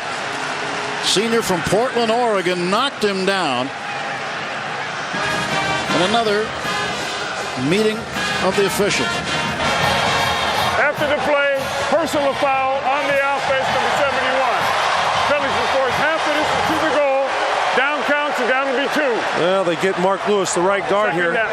getting in there to protect his quarterback a little bit. Getting upset they're taking him down. Well, this is a rivalry game. That it is. Emotions are flying. I've seen a few personal fouls already. Asked Mike Riley yesterday how the slings and arrows have been going back and forth during the course of the week. He said, it hasn't been too bad. Oregon State University, timeout number 2. Mike Bellotti at Oregon. A lot of great coaches have come out of Oregon as former players. Bruce Snyder from Cal and Arizona State. John Robinson from USC. Just a couple of them. I believe John McKay is also an Oregon Duck.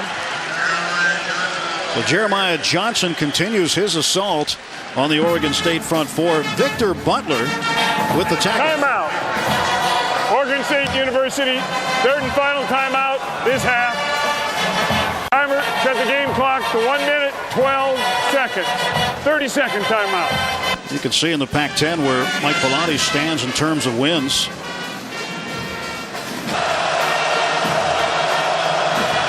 Third down, 19 yards to go.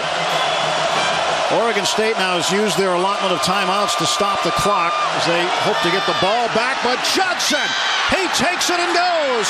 First down and more. Jeremiah Johnson. He's going to go the route. Touchdown! 83 yards. Jeremiah Johnson.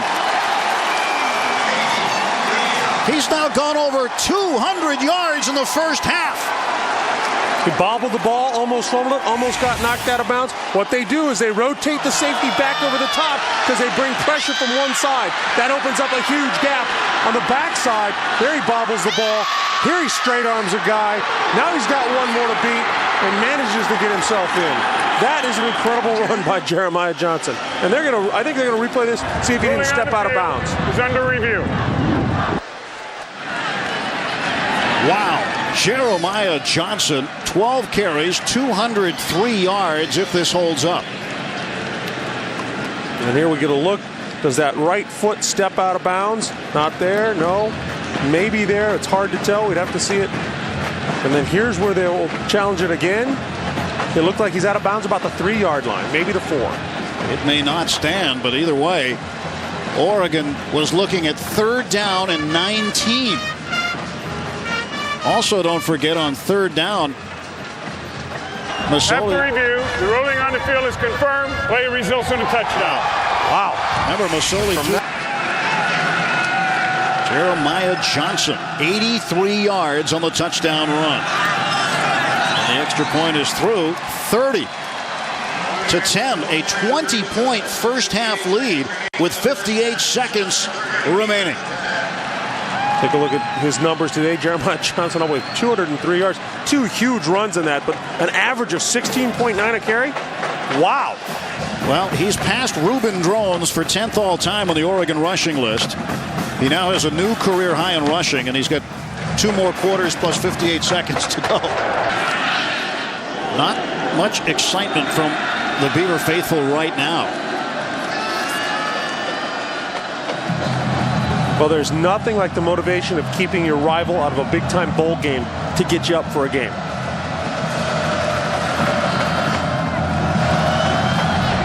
Stevenson squibs it. Rogers will pick it up at the 12.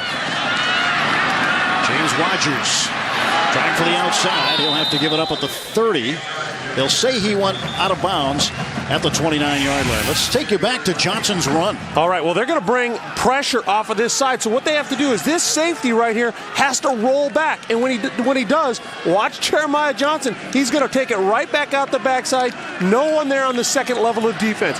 Watch that safety. He's going to bail out from where he's out right now because he's got to cover the middle of the field because they're bringing pressure. And off he goes, right where that safety vacated from. The perfect call against the perfect defense. No timeouts for Oregon State. Moivau will throw.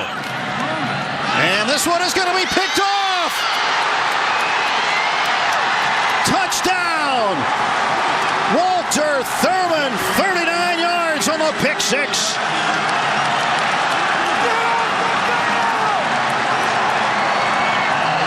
Well, we'd said all along that we thought the ball was floating a little on Moivau. He was getting a little too much air on the ball. This is a tough throw. It's a deep out all the way across the field. So he's got to cross one hash all the way out. Nice break on the ball, and it's going back. And here it is again. That's a tough throw to make for anybody. But now you're down. Everybody knows you're throwing. Tough play to make. Wow. 37-10 as the Oregon Ducks have exploded. And Lyle Moivau has just thrown his 10th interception of the year. Quiet time on the Oregon State sideline. There's a reason they call this the Civil War. When the vast majority of the population of a state lives all in the same area, I'll tell you right now, you might have 4 kids and 2 are going to one school and 2 are going to the other. It's the way it is up here. So another chance with a football for Oregon State. This time they kick it away from Rogers. And a very solid return by Patrick Henderson. Henderson gets it across midfield, his first return of the game. Now, if you're Mike Riley or Danny Langsdorff, you're looking at this, you're talking to your guy, Moe Vaughn, you're saying, listen, all we got to do is get ourselves a few yards here. If we get 3 on the board before half, we're pretty happy, and then we come out with the ball again and we'll make something happen. You're not trying to be a hero all at once. And every time I say that, they'll probably break a big long run and get a touchdown. Well, again, though, 35 seconds and no timeouts. The sideline is your friend here. And Moival facing a 3-man rush. They find a hole in the middle. And John Reese, the H-back, with the reception inside the 30. And Moival needs to either spike it or get the ball downfield. You're going to get it downfield. And he throws again. Morales is open. First down inside Ducks territory to the 11-yard line. Shane Morales with the catch. The Ducks are going to have to make an adjustment. There's too much room underneath their safeties and over the top of their linebackers right now. And Moival lets it go. It's a touchdown! Morales!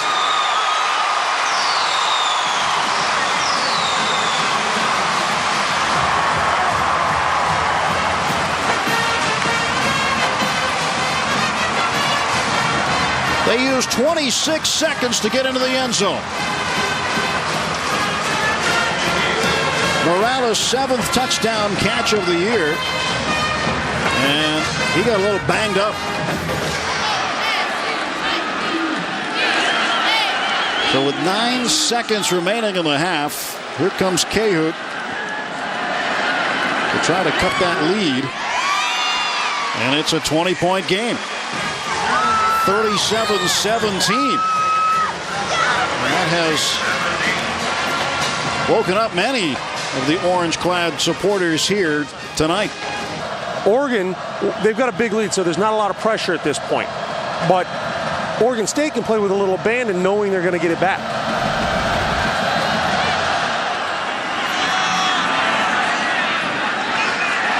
Ball is still loose. It's live. And it is picked up by Oregon inside the 20. But boy, what a dangerous play. You look back at how Oregon State get in the end zone. Well, your route comes up here, and then this route will cut. That draws the safety up and him up, gives you a little space for the cut to the outside. Now here it is. With the safety up, the safety's peeking in the backfield. There's your cut. He comes wide open. Runs right by him. Safety gets caught. That's the old hand in the cookie jar. Thinking he's got a pick at the goal line, he gets it thrown right over his head for the touchdown. Well, the first half is in the books. And it's been an exciting half. When you look at the rushing yards and the total yards for Oregon, 442 total yards in the first half. Well, story of the game right there, those two things. 442 yards, but 11.1 yards per play. Stevenson booms this one. He got all of it. Knocks it out of the end zone for a touchback. Many of his other kicks have been coming up 5 to 10 yards short. That time, no trouble kicking it out of the end zone and preventing Rodgers from getting a return. So Lyle Moival and the Beaver offense comes back out onto the field. 13 out of 25 in the first half, 177 yards, 2 touchdowns and 1 interception. That interception ended up going into the end zone. Walter Thurman, beg your pardon, was able to run it back in. Well, they have to be patient here on this drive. Remember, the first drive of the third quarter, both teams' offense is very, very important for them. So this for Oregon State, a huge drive. Got to come away with something. McCants starts in the backfield, and Moival throws. It's tipped.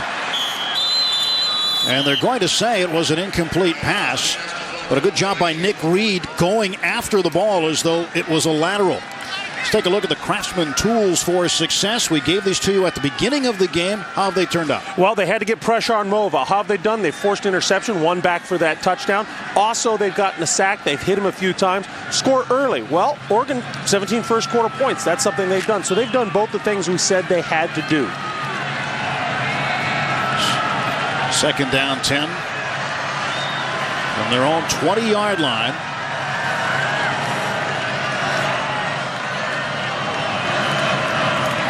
Moival again to throw. He steps up, he lets it go. It's complete. Complete to the far side, and making the catch, John Reese, the H-back from Upland, California. And what did Oregon State have to do? They had to stop the run. Well, that's a big failure. 252 yards in the first half.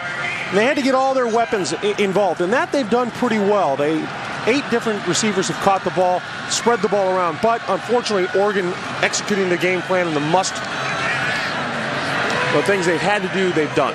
16 yards on the gain. Reese's second catch. And again, Moival play action. This time pressured. Moival hit and knocked down by Casey Matthews. And he will be called down. Paysinger thought he was running the other way for a score for a moment. But Matthews with a big hit on Beavers quarterback Lyle Moival. Well, again, pressure on Moival, getting up to him. Rashawn Harris with a little bit of pressure. Now here comes another big hit. Down he goes. Casey Matthews throws him to the ground. You know, it doesn't always have to be a sack for it to be effective. Just getting him uncomfortable, getting him there. Yes, he gets 2 yards, but he's not feeling great now about his protection. He's trying to look down the field. Oregon State's got to just take a breath here and get some yards. Strotter is to the near side, the bottom of your picture. And in motion, Howard Kroom, the tight end. And Moival has all day to throw it. Looking for Rogers deep. Incomplete. Jarris Bird was running with James Rogers. They ran a stop and go here with Rogers. He's going to come up. He's going to just stop for a short bit and then take off. A little bit of hand fighting there, but there was nothing to call. Jarris Bird, good job, never bit. Early in the route, Johnson looks like he's going to stop on the little comeback and just go. I think they've run it too many times. Bird understanding where his help was coming from and where the ball was going to. Line to gain is the 46.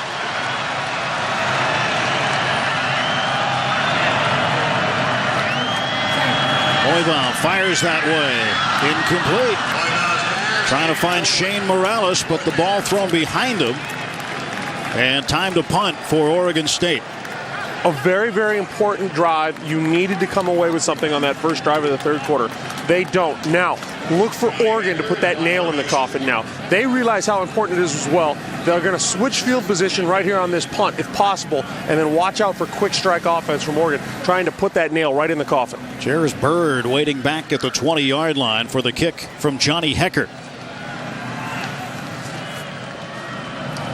Good snap. And a good kick by Hecker.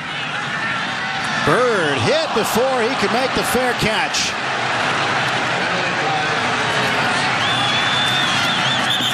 So Bird had his hand up there. And Harden made the hit. Well, the arm. Interference with the opportunity to catch a kick on the kicking team, number 17. 15-yard penalty, spot of the foul. First down. 13-13 to go in the third quarter. You're watching college football on Versus. Mike Bolatti and the Oregon Ducks leading the Beavers of Oregon State 37-13 in the regular season finale for both teams. Last week, the Ducks rested, and they've scored 50 or more points in 3 of 4 games in which they've had more than 1 week to prepare. Earlier in the year, they had a break after the UCLA game before Arizona State. They came back, won 54-20 over the Sun Devils. Yeah, I don't want to ever schedule them after a bye. I think that's what I'm learning from that stat right there. Masoli, the handoff, Johnson. Jeremiah Johnson, who rumbled for 83 yards and a touchdown before, runs out of bounds around the 35-yard line. And he is trying to push the limits of what Oregon running backs do. Well, Jeremiah Johnson, just breaking loose, a couple of huge runs, good blocking up front, a lot of angles covered, but really a great speed back who's just making things happen for him. Masoli fires to the far side. Mail has it. And he is corralled by Brandon Hughes, the senior corner from Bloomington, Illinois. Mail has one of the touchdowns. You look at Johnson. 207 yards, and we're just starting the third quarter. Career high for him and counting. Masoli with some pressure. He's hit. He's going down. Victor Butler got to him first. They're calling the ball dead. There was no hesitancy from the officials. Well, good front side gap control, good backside pursuit. They get to the ball, do a good job. I think that ball was ripped out. And if I'm Oregon State, I'm trying to get a replay of this. Well, they've just shown it on the big screen here, and the fans reacting. And as soon as this ball is snapped, that's a dead play. They called timeout prior to the snap. Sammy Strotter turned, looked right at the official. He was in the back. He called timeout. They want to get a look at this. Well, here's a look at it. Masoli gets hit. He's not on the ground. That ball's stripped. A very good job there, getting that ball out of there. Stripped, it's a fumble, it's a pickup for a touchdown. But they can't call it that because the whistle's blown. Watch him come right in there. He whistles it. The linesman is right there whistling with his arm up, calling it a dead ball.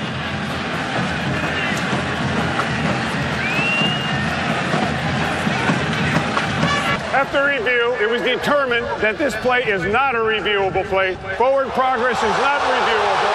Oregon State is charged with timeout. The coach has used his timeout. You have to be able to move on to the next play and don't let it affect the next thing you do. Mike Riley certainly knows that. But boy, oh boy, the Ducks dodged a bullet. Right, you get the ball here, you got to make the most of it. That's all you can do. Strouder trying to make a play, and he's almost bent in half about the 27-yard line. We'll take a timeout. 37-17, Ducks in front of the Beavers on Versus. You get a score here, you got a game. You can get it within 2 scores with a lot of football left, and your defense just had a very good series. You're hoping that they respond. Again, though, first drive of the third period for each of these teams, exactly what you wanted from your defenses. Moival lets it go deep. Incomplete, underthrown. So he was looking for James Rogers. Cole Linehan was there to apply the pressure on Moival. Tonight's game is brought to you in HD by Pioneer.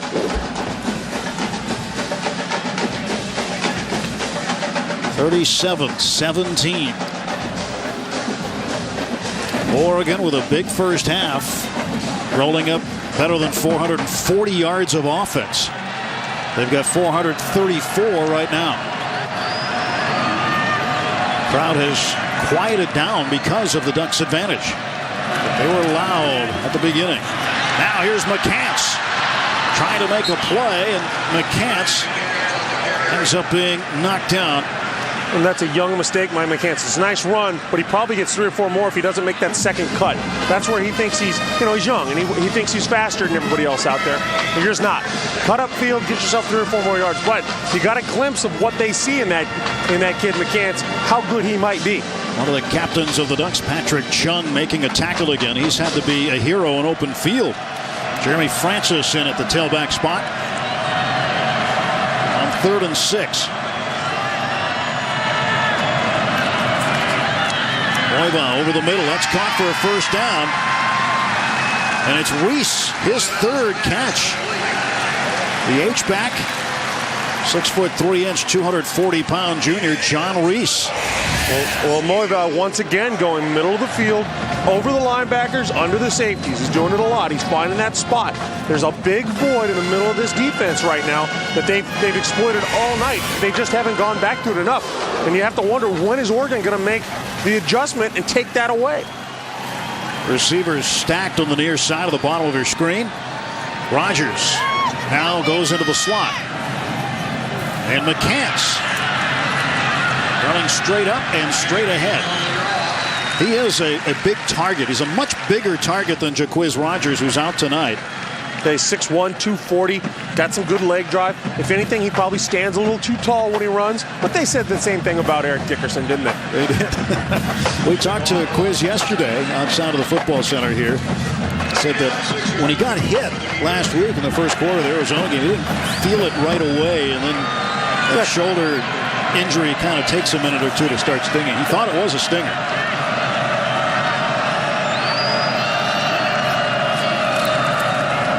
Oibau looking to haul it downfield. Got a man. It is caught. First and goal. Sammy Stroughter, 47 yards.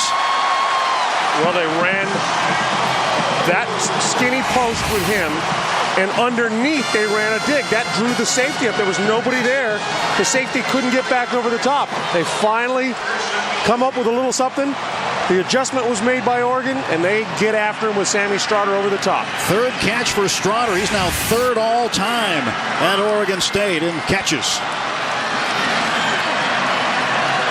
86 yards total receiving yards for Stroughter. End zone. Incomplete. Looking for Morales. And Walter Thurman there to break it up for the Ducks. Another good play by Walter Thurman. Getting his head around, seeing the ball, putting his arm up between the hands. So here's a good look at it. It'll come right at us. And there's Morales. Now here comes Thurman. Sees the eyes, look up, gets a hand swing at it. Here's another look. Coming up to the hands, getting that ball knocked down. That's a very good defensive play by Thurman. Second down, goal to go. Ryan McCants in the backfield. Ball at the 5 for the Beavers. It's McCants trying to get to the edge, and he is pounded out of bounds. T.J. Ward, the free safety, knifed up from his secondary spot to make that hit. There's that youth. He's got 2 lead blockers out in front of him. They go up inside. He tries to take speed to the outside. You're not faster than everybody on a Pac-10 field. Get upfield, drive across, get over the end zone line, and that's what you should be doing. A little bit of youth there out of McCants, that's all. From the 3. See the running game, only 55 yards. Trying to add to it here. McCants in motion. Moivon throws. Caught. Touchdown, Beavers. Well, here you go. There's going to be pressure in his face. It's a waggle. Get yourself out here. Pressure comes up hard. He throws, finds the big target. Now, listen, it's a big man against a smaller linebacker. That linebacker's only 6'2", 215. Just use a big body in tight space. Put yourself between the defender and the ball and make a play. Halohuni is the 9th different receiver Moivon has thrown to. Cahoon chips this one over the bar. After the touchdown by Halohuni. Now Cahoon set to kick it away. It's a short kick. And this will be taken by Holland. And Holland is going to be swallowed up just over the 20-yard line. Let's go down and check in with Anne-Marie Anderson. Sammy Stroughter's catch and the ensuing touchdown electrified the Beavers bench. This team had been very quiet to start this first half. Now there's a new energy down here. Stroughter and Moivau sat on the bench as one player after another came up congratulating them. You see a new light in the eyes, and certainly, Tim, as you mentioned, the crowd is into it now too. And that can help the defense at this point in time if they want to make it a ball game again. Jeremiah Masoli on first down. Hands off to LeGarrette Blount. And Blount across the 25 out just beyond the 27-yard line. Stephen Paya leading the way to make a tackle. Paya, the sophomore from Los Altos. He's been battling a bit of a sore knee lately. He's an interesting guy, too, because he's got a rugby background. It's just like football, but with no pads. Well, maybe not quite as violent.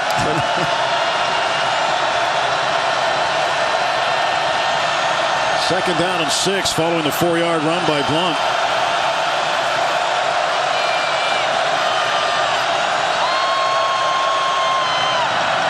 And Blount finds the hole. He breaks free. LeGarrette Blount going to be tracked down by Greg Laybourne.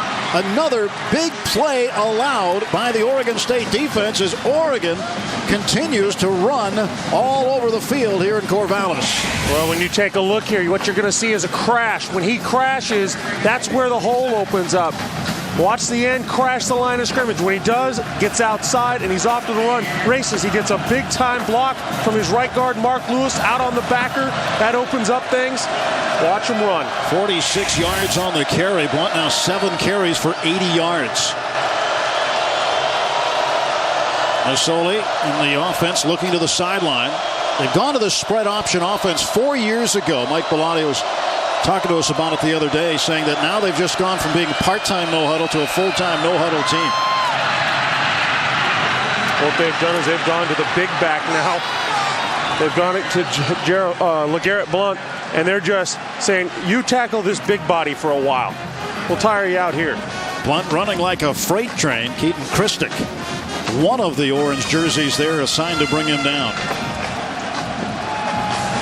7-yard gain, 2nd and 3.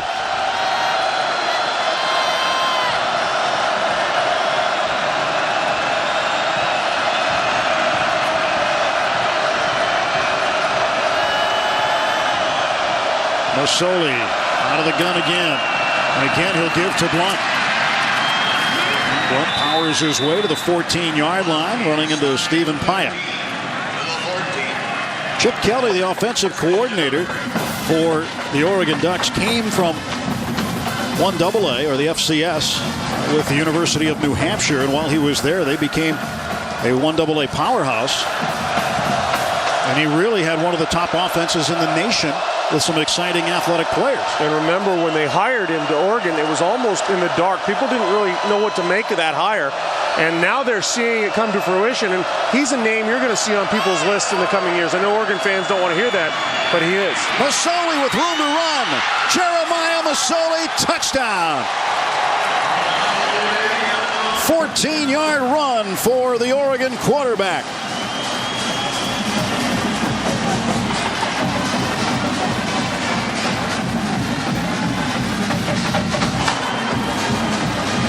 Well, Masoli's just so strong. He's able to get out of the clutches of one, and it's the speed factor that they have. You know, he is strong enough and fast enough, deceptive the way he runs. Everybody I talked to said that be careful with Oregon. They're so much faster than you think. And it's a 20-point lead again. Quickness, speed, and athletic ability, that's what Jeremiah Masoli possesses. Well, you know, again, they get caught with a crash. Masoli on the zone read he's looking right at it. So when he takes off, if they can get a block on him, they win. You take a look at the way this thing's end crashes, comes up, he gets outside of it. They're just not fast enough then once they read what's happened to get there. For the offense for Oregon, it's spend ground duck. Look at the rushing attack this season. The yards have been spread out. And look at where they are today. Again, 206, a career best for Jeremiah Johnson. LeGarrette Blunt getting set to break the 100-yard mark. And Jeremiah Masoli's been conservative the way that he runs the ball, but he hasn't had to run it because Johnson and Blunt have been doing the bulk of the work. That's right. And the thing is, I don't even know, what does ground duck mean? Well, when you're now over 510 yards of total offense in the game, you can eat whatever you want. There you go. And just, you know, the thing is, when you've got a Masoli and you've got a Blunt and you've got a Jeremiah Johnson, your defense is, your head is spinning because every guy is one missed tackle from breaking it on you. Rogers from the 6-yard line, finding a hole and a head of steam, and he is dropped at the 28. A penalty marker comes out right after the play, but James Rogers, he took a lick right there. During the return, holding on the return team, number 10. 10-yard penalty, spot on the foul, first down. Let's check in with Anne Marie. If you guys want to get an idea of how personal this game is for Mike Riley, you look around this stadium. He grew up on this field. His father, Bud Riley, was an assistant with the Oregon State team. Coach Riley went to high school nearby in Corvallis High School.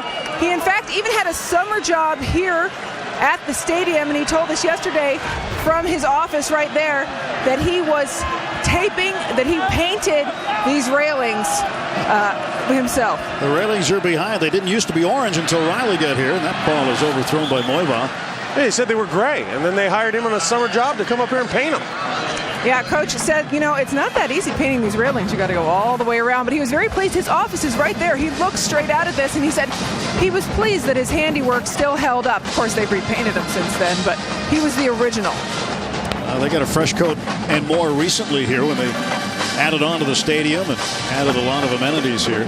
What an amazing transformation he's done ahead with this program and with this stadium, the way they've built onto it. Now, when I played here in college, it was basically one side. It was called Parker Field. Felt like I was coming home. Wasn't named after you. No, that wasn't. Second down and 10. Moiva steps up, lets it go. He's got Strotter. That's a complete pass to the 29-yard line. Lyle Moval's staying in there. He's taking a lot of shots today. They're hitting him. They're forcing him to scramble a little bit. You got to be impressed with his toughness, because no matter what, he is still trying to find his receivers even while he's getting smacked around. 15-yard pickup. Strotter. Mike Bellotti described him this week as scary. Respecting the athletic ability of the fifth-year senior. Moiva just flips it out. And here's Francis with a run. Francis across midfield into Oregon territory and out of bounds at the 46-yard line. A 24-yard gain for Jeremy Francis, the junior from Winter Park, Florida. Moval, a little pressure. That's his outlet. He just steps up. He'll just give it a little toss. Great job of Francis understanding where pressure was, where coverage was, to make that cut and get out and get himself 10, 15 yards. Francis, a big contributor in this game tonight with Jaquiz Rogers out. He remains in the backfield. They fake it up the middle to him, and Moiva, he goes down. Nick Reed. That's his 11th sack. Well, you have to be impressed with Oregon and their defense. Nick Reed, bottom of the screen, going to come up, gets himself, beats off the tight end there and gets in there and with a big tackle. Now, tight end's supposed to have his hands on him and shuffle with him. Does a good job of getting his hands down and keeping that motor going. Reed is a semifinalist for the Ronnie Lott Trophy, also a Nagurski Award nominee. Second all-time at Oregon in sacks, now with 27 and a half. Second and 17 for the Beavers. And Moiva's going to let it go. That's well overthrown. And there's a contact back there. You know, you're allowed to have your ground, but you can't extend your arms when you hit the receiver. It's exactly what they did. I think that's T.J. Ward out there getting a little bit of contact. Pass interference on the defense. Number 2, 15-yard penalty, automatic first down. You'll look over here on the right side. Pretty tough to see, but you can't extend your hands. T.J. Ward extends his hands after he hits them, and that's what they're calling. You're allowed to have your ground. You just can't hit it. You know, you're allowed you can stand your ground. Can't push him that way, though. And from Ward's standpoint, it's not a penalty he'd like to take when the ball is being released. He doesn't know at that point whether it's an uncatchable ball or not. It just turned out to be one. That's right. And McCants behind Moiva. McCants works off a block from Rogers. He was spun down by Chung at the 29-yard line. It'll be about a yard shy of the first down. Well, Oregon State's certainly not quitting. So much time left in this game. Get a score and hope your defense comes through. What I'm impressed with Oregon so far is they had every reason to be down. You know, we heard from Anne Marie. Oh, the sidelines electrified. They're ready to go. They're down by 2 scores. All they do is come back, throw another 7 on you and say, you know, let's start this over again.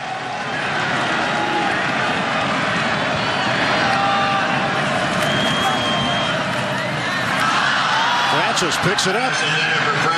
That was a great job by Francis, because he thought, you know what he did? That was not a lateral, but he pretended like it was, picked it up off the ground and ran, and they're going to treat it like one.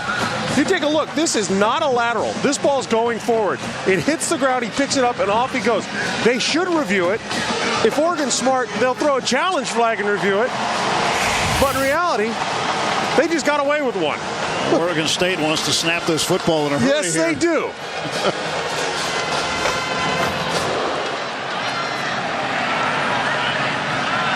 Moiva under center this time with a 5-step drop. He'll run. Got room. Moiva first down. Chased out of bounds as the Beavers Work the ball down to the 10-yard line. A 16-yard gain for the quarterback, Lyle Moivau. So Moivau keeps in touch with Jeremiah Masoli. They've never met in person. They'll meet in person for the first time after the game, but their mothers actually got in touch via email. Masoli and Moivau have been emailing each other all season long, talking football. See, you love that. That's a good story. That's a good. They only live 40 miles apart. Go to the end zone, and Morales is there for the touchdown. The fourth touchdown pass for Lyle Moivau, a new season high, and he's gone over 300 yards.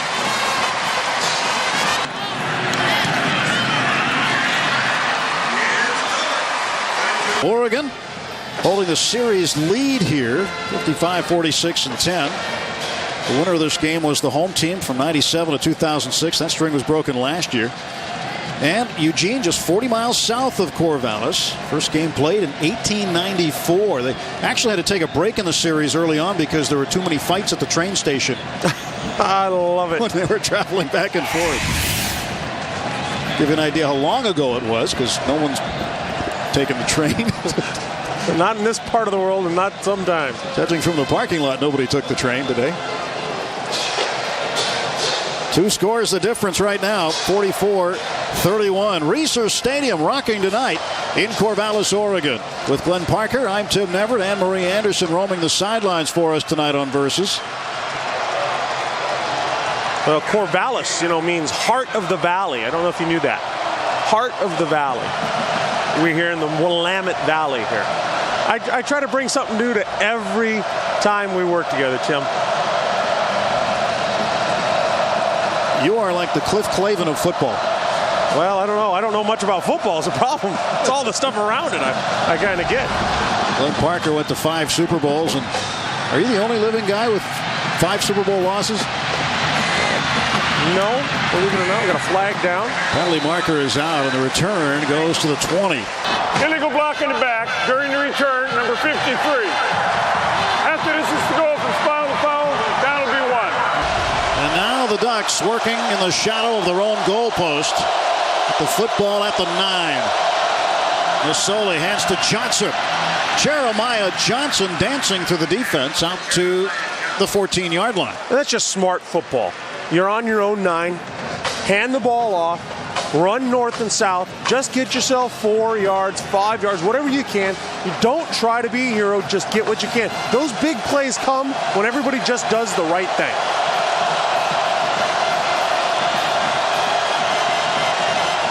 .890 yards of combined offense in this game so far.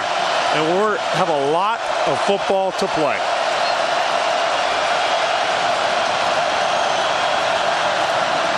Masoli hands off again, and Johnson up near a first down. Looking at the spot, he might be just shy. Bryant Cornell, the middle linebacker, came in to make the hit.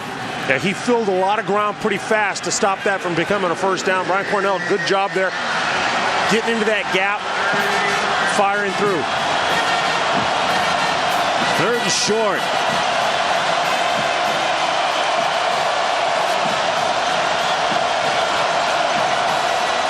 Oregon State crowd is into it right now. 4 out of 9 on 3rd down for the Ducks.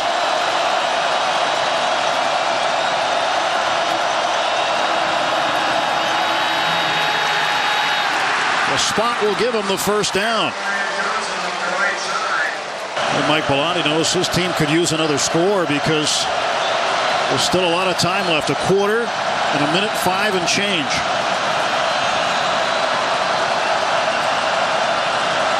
Jeremiah Masoli changing the play, and he's got to go a little bit more of a distance to do so because of the volume of the crowd.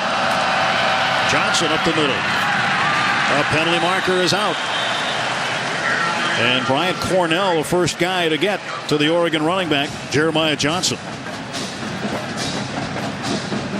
Dennis Christopher was laid in on the tackle, the outside linebacker.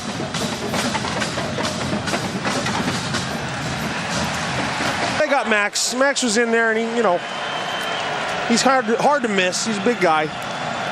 He's a veteran making his 50th start tonight. 50 starts in college football is a lot. And one of the better centers in all of NC2A football. He is a guy I think that scouts tend to look at. He's mobile, he pulls, does a lot of things well. A new Reser Stadium record for attendance, 46,319. And by the sounds of it, they are all of that. LeGarrette Blount into the open field. Another penalty marker comes out as Blount steamrolls across the 40 to the 44-yard line. He is a load carrying the football, 33 yards. We'll see if it comes back. Well, I don't know if they're going to call holding or a chop block, or a cut block, excuse me, an illegal block. It was made at the center left guard spot.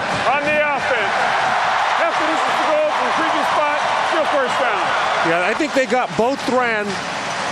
I think they got the left guard, both ran. He went to cut, and he grabbed the leg of the defender. And what you'll see is it right here, right there, that block. See him grab that leg? Yanks him down. Can't do that. Just get yourself, you got to be a little more agile, get your head across the center line, get in front of the thigh, and chop him down. Big numbers in terms of penalties. 112 yards in penalties, considering they have 522 yards in total offense. What might be had they not had so many penalties? But still maintaining that 44-31 lead, and they'll let the third quarter run out. 44-31. The Beavers and the Ducks in the Civil War. College football on Versus.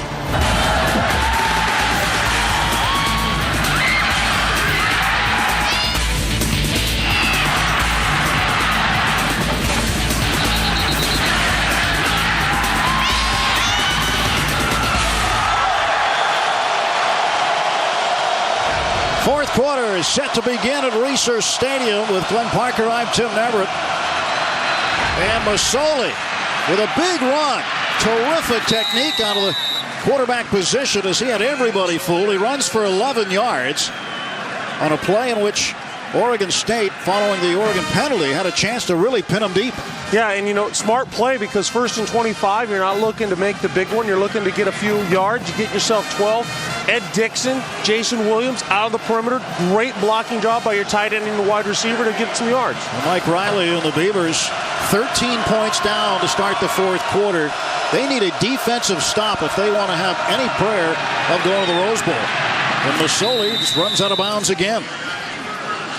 Well, what they're doing well on the zone read is they're being patient enough to let the backside end take himself out of the play before they go. Watch the backside end, number 58 right here. He crashes, and off you're going. There's no one there to help out. Slade Norris has to do a better job of understanding this offense that's attacking. Mark Banker, the defensive coordinator, said he doesn't mind giving up yards. It's the points that bother him. Yeah, that tends to do you in, doesn't it? Masoli lets it go, and that is caught. And there goes Terrence Scott. Will they catch him? Touchdown, Oregon! 76 yards, Terrence Scott from Jeremiah Masoli.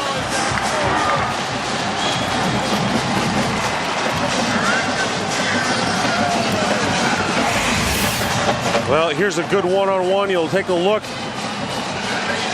It's just a good job by Terrence Scott, fighting for the ball, using his body the right way, put himself in the position to make that catch. Tim Clark couldn't cover him, not big enough, not strong enough. Again, credit Terrence Scott with using that body to keep himself between the defender and the ball to make that grab. Scott was trying to listen for some cheers over there on the side. There's not a lot going on there. He wasn't going to get too many of those. And the extra point is good, and the lead is 20 again at 51-31 Ducks. Mike Riley leaning into this one. His team trailing 51-31. And again, after a bye week, Oregon puts 50-plus points on the board.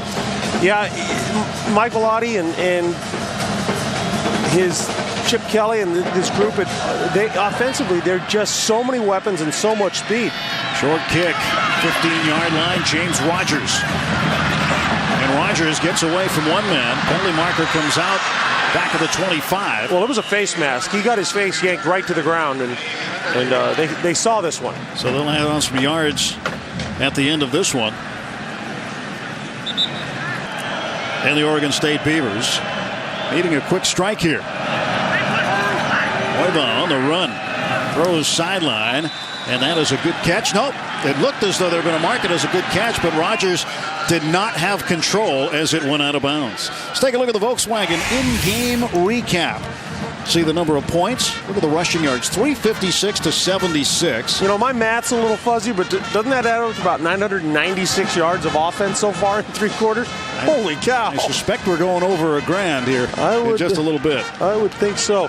Defensive coordinators did not show up tonight.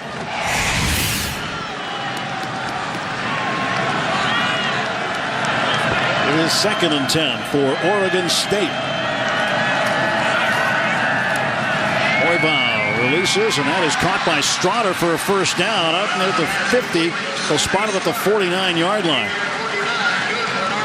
Again, for Oregon State, they win here somehow, some way to come back. They would win the Pac-10 outright due to the tiebreaker with that win they had here early in the season against USC. USC playing Notre Dame tonight, and they'll play UCLA next week. Now, if the improbable happens, if UCLA happens to somehow beat USC, and Oregon hangs on here, there'd be a 3-way tie for the Pac-10 title, but Oregon State would still hold the tiebreakers. I'm glad you figured that out. Rogers figures out the corner. James Rogers is going to be brought down inside the 25. As James Rogers, a little running back, slot back from Richmond, Texas, gets Oregon State in some positive territory. 27-yard game. Kroom, number 88, the tight end, gets a great block. Look at him leading around. Watch him throw himself there at the legs. That opens up everything. Big Adam Levitri out there. Andy Levitri, excuse me. Running like crazy around the corner. Andy Levitri's brother Adam was a Pac-10 football player as well. So that's why I went right to Adam. Levitri and Greg Pete on the offensive line for Oregon State. They hang out with Nick Reed, the Oregon defensive end, in the offseason. They go fishing and camping and don't talk much football. McCants fumbles the football. Oregon says they've got it. And the referee agrees. And the Ducks think they've got the football here, and we'll wait and see what Jay Stricker says. There is a flag on the play. We'll see what they tell us happened. Holding on the offense, number 66. Penalties declined. First down. So a turnover. McCants coughs it up. Well, young guy trying to get something done. Head right on the ball there. The hand grabs that ball out. Very good job. That was Walter Thurman getting his hand in there to knock that ball out. Here's another look at it. Just right on it. And then, of course, being in the right place, doing the things you're supposed to do, hustling after the ball, gets Oregon that fumble. Jerome Boyd, the outside linebacker, with a fumble recovery for Oregon. Garrett Blunt, who has been a workhorse for the Ducks in the backfield, has the carry. Anne Marie is downstairs. You know, Tim, if you look very closely at the back of these Oregon helmets, you see a very somber reminder of a freshman safety football player who passed away in the summertime in a swimming accident. They wear these helmets, these decals on their helmets every game, and in every home game, they wear his jersey. One defensive player wears number 29. It was a very sad story. And Oregon honoring the young man this season. And 2nd down and 9 facing Masoli as he just whips it out to the flat. That might be a fumble. Here's they got it back though. And that is a dangerous pass. When you're that close to the line of scrimmage, throwing it laterally that way. Well, throwing it laterally, but the hard part is putting control on it because you're running full speed and then throwing at the same level. What you're doing is you're putting a lot of that's a lot of pressure on the receiver to catch the ball and turn upfield all in one motion.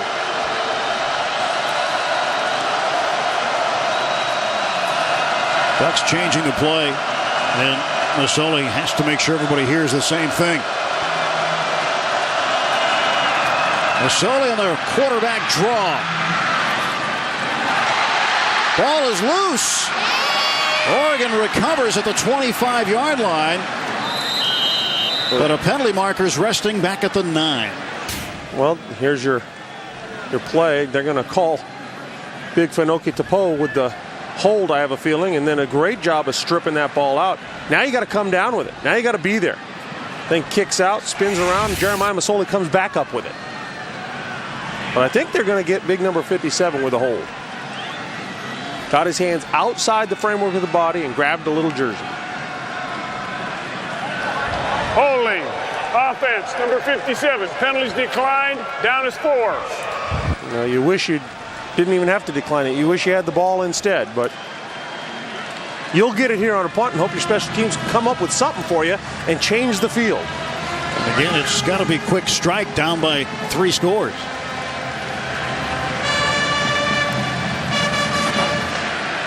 Mike Riley in his second tour of duty as head coach of Oregon State left here to go coach the San Diego Chargers. Admits that he didn't feel he was fully prepared to coach in the National Football League and was very happy to get another opportunity to coach in college, especially here. Sammy Strouder from the 27-yard line looks for a hole. Strouder up the middle. Sammy Strouder cutting it to the outside. And he's going to be tackled inside the 20 to the 18-yard line. A terrific play on the run back by Strouder, but a touchdown-saving tackle by Willie Glasper. What a great job Strouder setting that up. Take a look what he does here. He gets this ball. Now he's got plenty of time to spot and look. Then he goes, and it's straight upfield. Look at him run right up that hash. He makes one cut. He's still between the hashes. Now he breaks for daylight and gets out there. Good job of him of setting it up, being patient, and running to daylight. 55 yards on the return for Strouder. Puts the Beavers in terrific field position at the 18. Moibaugh sets. He's thrown end zone. Incomplete.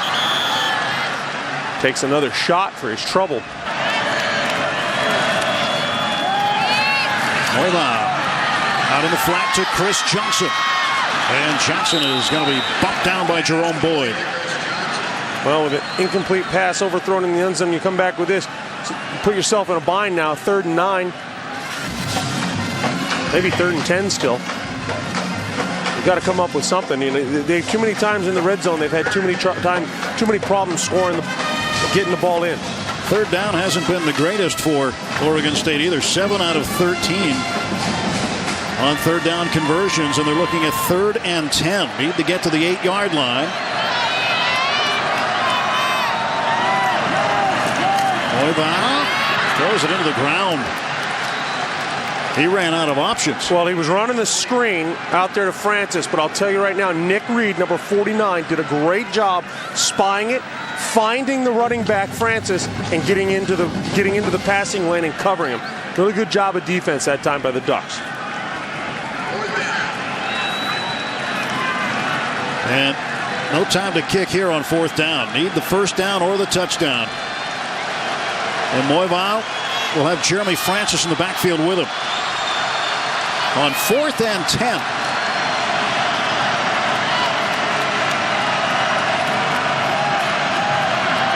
Heavy pressure up the middle. Moibaugh looks, throws, it's caught. 1st and goal, Beavers. TJ Ward making the tackle on Sammy Strouder. A big catch for Strouder. Patrick Chung also there defensively. They've been able to sit down inside that defense right in the middle all night long. They keep going back to that well, and until the Ducks find a way to stop it, they're going to keep going back to it. Look at where he throws this ball. Right down the hash mark. The Strouder's sitting there. Finds a void, sits down. It's an easy pitch and catch for your quarterback. Strouder getting his wits about him on the sideline right now. Moibaugh, end zone incomplete. He was looking for Brady Camp again. He had Camp for a 20-yard gain earlier in the game. Jarris Bird, the cornerback, junior from Clayton, Missouri, there to break the play up. Well, you'd love to see, if I was an Oregon State fan, I'd love to see, we got first goal on the 5. How about let's just mash them, push the ball in 3 or 4 times. Haven't done that all night. They've passed a lot in the red zone and come up with nothing twice. Roybal, play fake. Incomplete. Tried to thread the needle, but a penalty marker is out. His intended receiver was Howard Kroom. Pass interference on the defense, number 2. Ball places the 2-yard line, first down and goal. Double tight ends, and they hand off to Francis. They try to pound it in off tackle. Casey Matthews in on the hit, along with Will Tukuafu. Yeah, none of your offensive linemen got to the second level. That's the key. When you run straight ahead, your guard, your center, wherever the double team block is, it's got to get to that second level. You got to get into the feet of the linebackers. If you can do that, you can punish people. 7th play of the drive for Oregon State. Roybal, touchdown. Brady Camp. Ball is back and the kick is good. 51-38. We've got a scoring fest here in Corvallis on Versus. 8:34 remaining in this contest, and there is still a lot on the line, and the Beaver faithful wondering if they can come back. So much build up to this game, more so than in a number of other years. From the 9-yard line.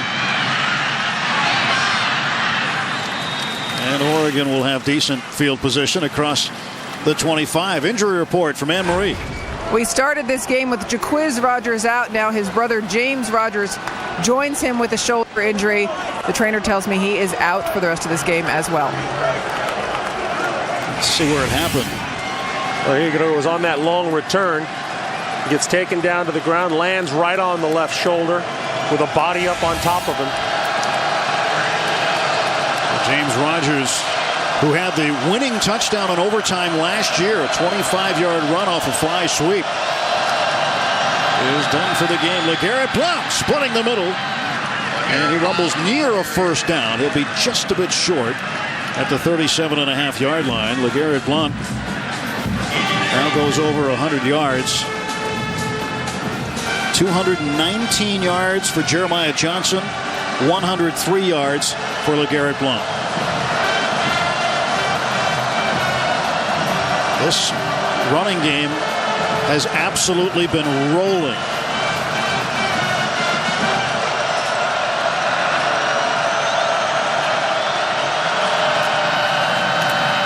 Blount has the first down.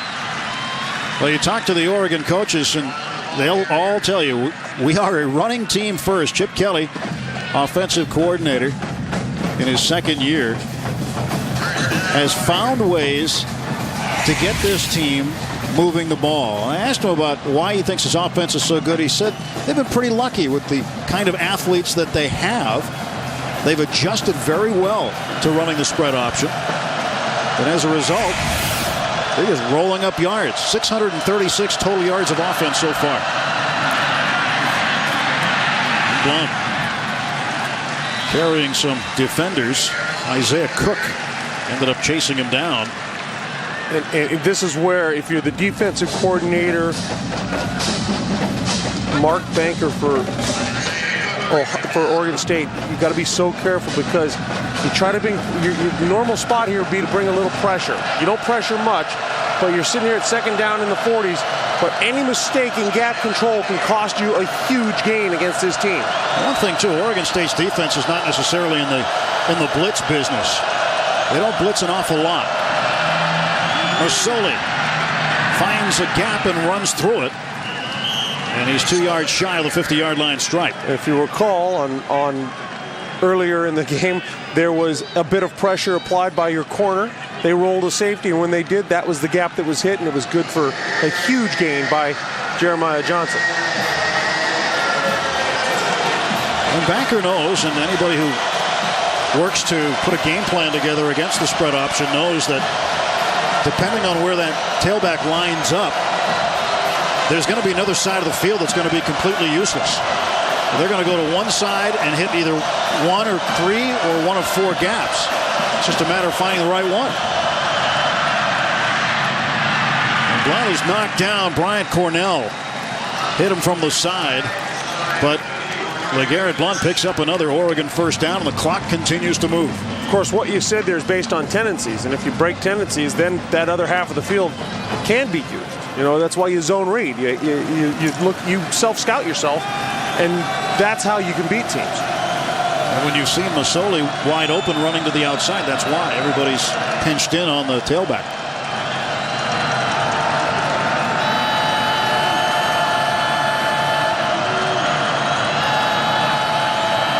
First down.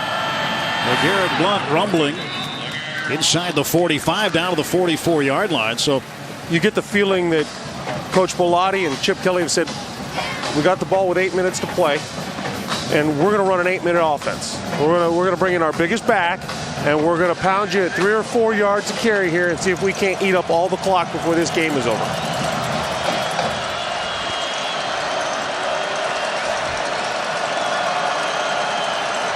LeGarrette Blount getting close to a career high in rushing yards. 132 he had against Purdue. Right now at 114.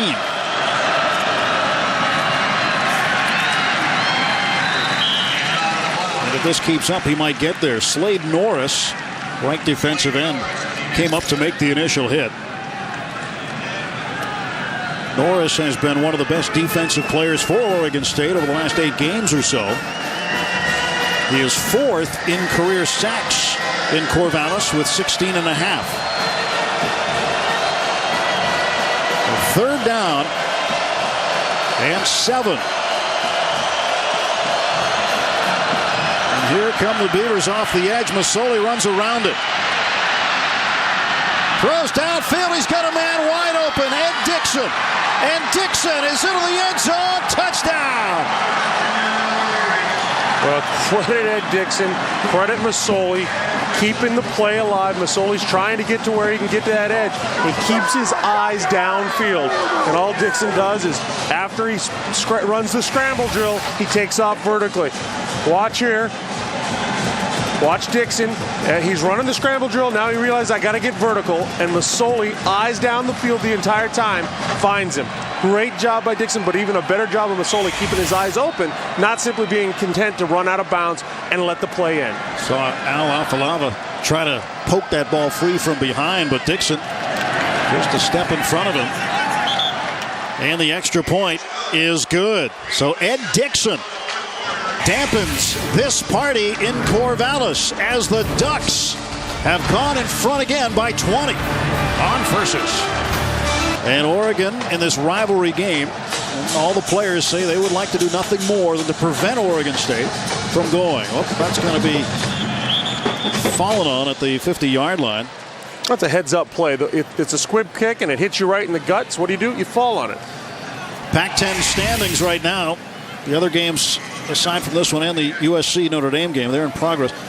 Oregon State holds the tiebreaker over the Trojans. If Oregon wins this one, and then somehow USC loses next week to UCLA, there would be a 3-way tie between Oregon, USC, and Oregon State.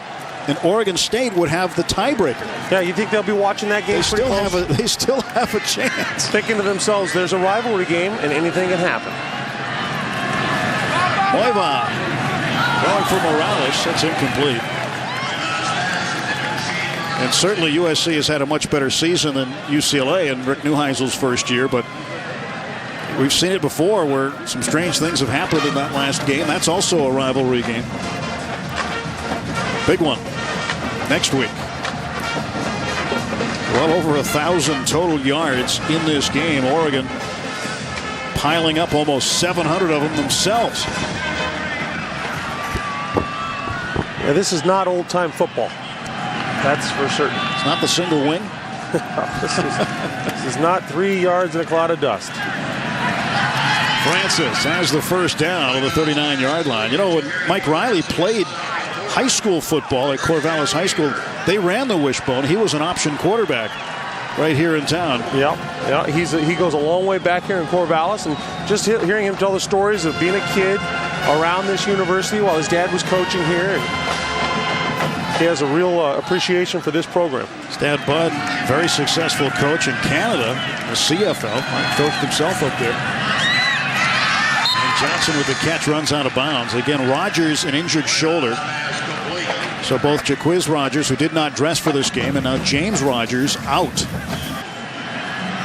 And if you're Coach Bellotti, what you don't like is all the penalties you've had.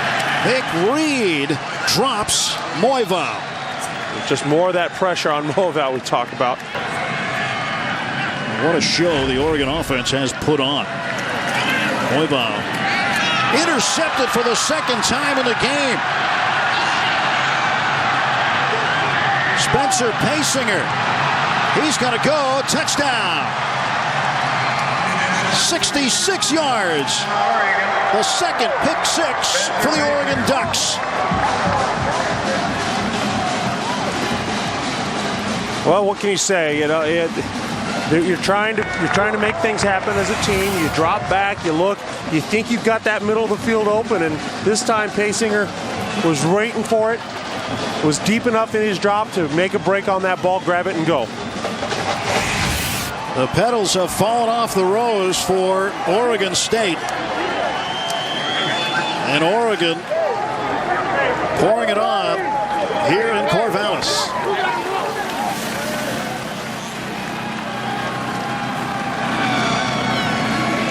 Morgan Flint puts it through. It is 65-38. And that scene says it all as far as the home team is concerned. Thurman had an interception for a touchdown in the first half. Spencer Paysinger, his second interception of the year. And he brings that one back. Well, one thing, and you know, looking at, and you take a look at this, the new school record, 697 total yards. Again, you might expect it, and no disrespect to Utah State, but a non-conference opponent early in the season, you might expect that there.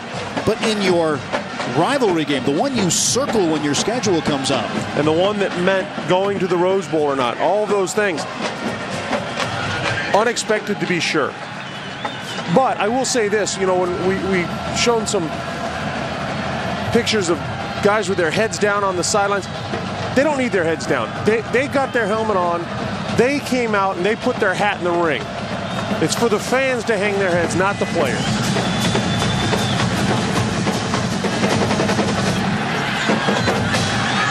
This is Patrick Henderson. Getting a good return, but a marker is out. And Henderson into Oregon territory. And the marker out by midfield. Maybe when that interception, he shouldn't have run it back, but in a rivalry game, you always take it back. Moival. Did he go down? Yes, he did. So Moival trying to escape the clutches of Mike Speed. And I think speed emphasizes what we saw here tonight, both offensively and defensively.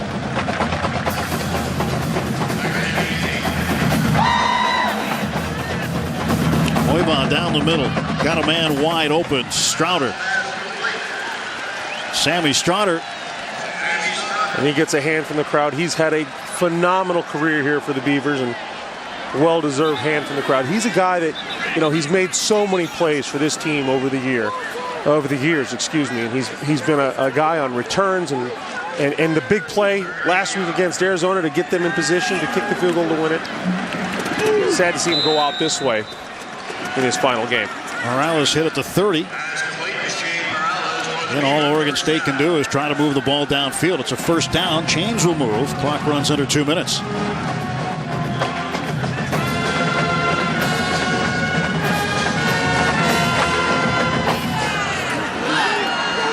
And Moival is going to go down for a loss. The ball is free.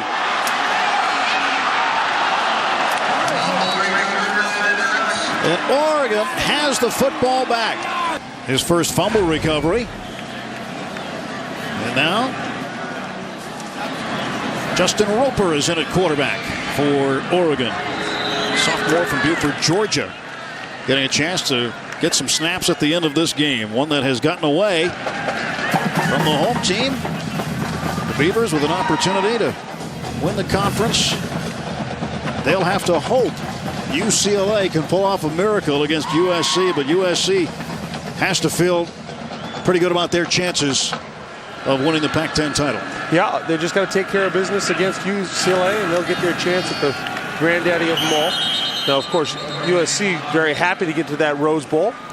If they hadn't, they would have more than likely been the top at-large team taken. Yes. When the BCS standings would come out as a final.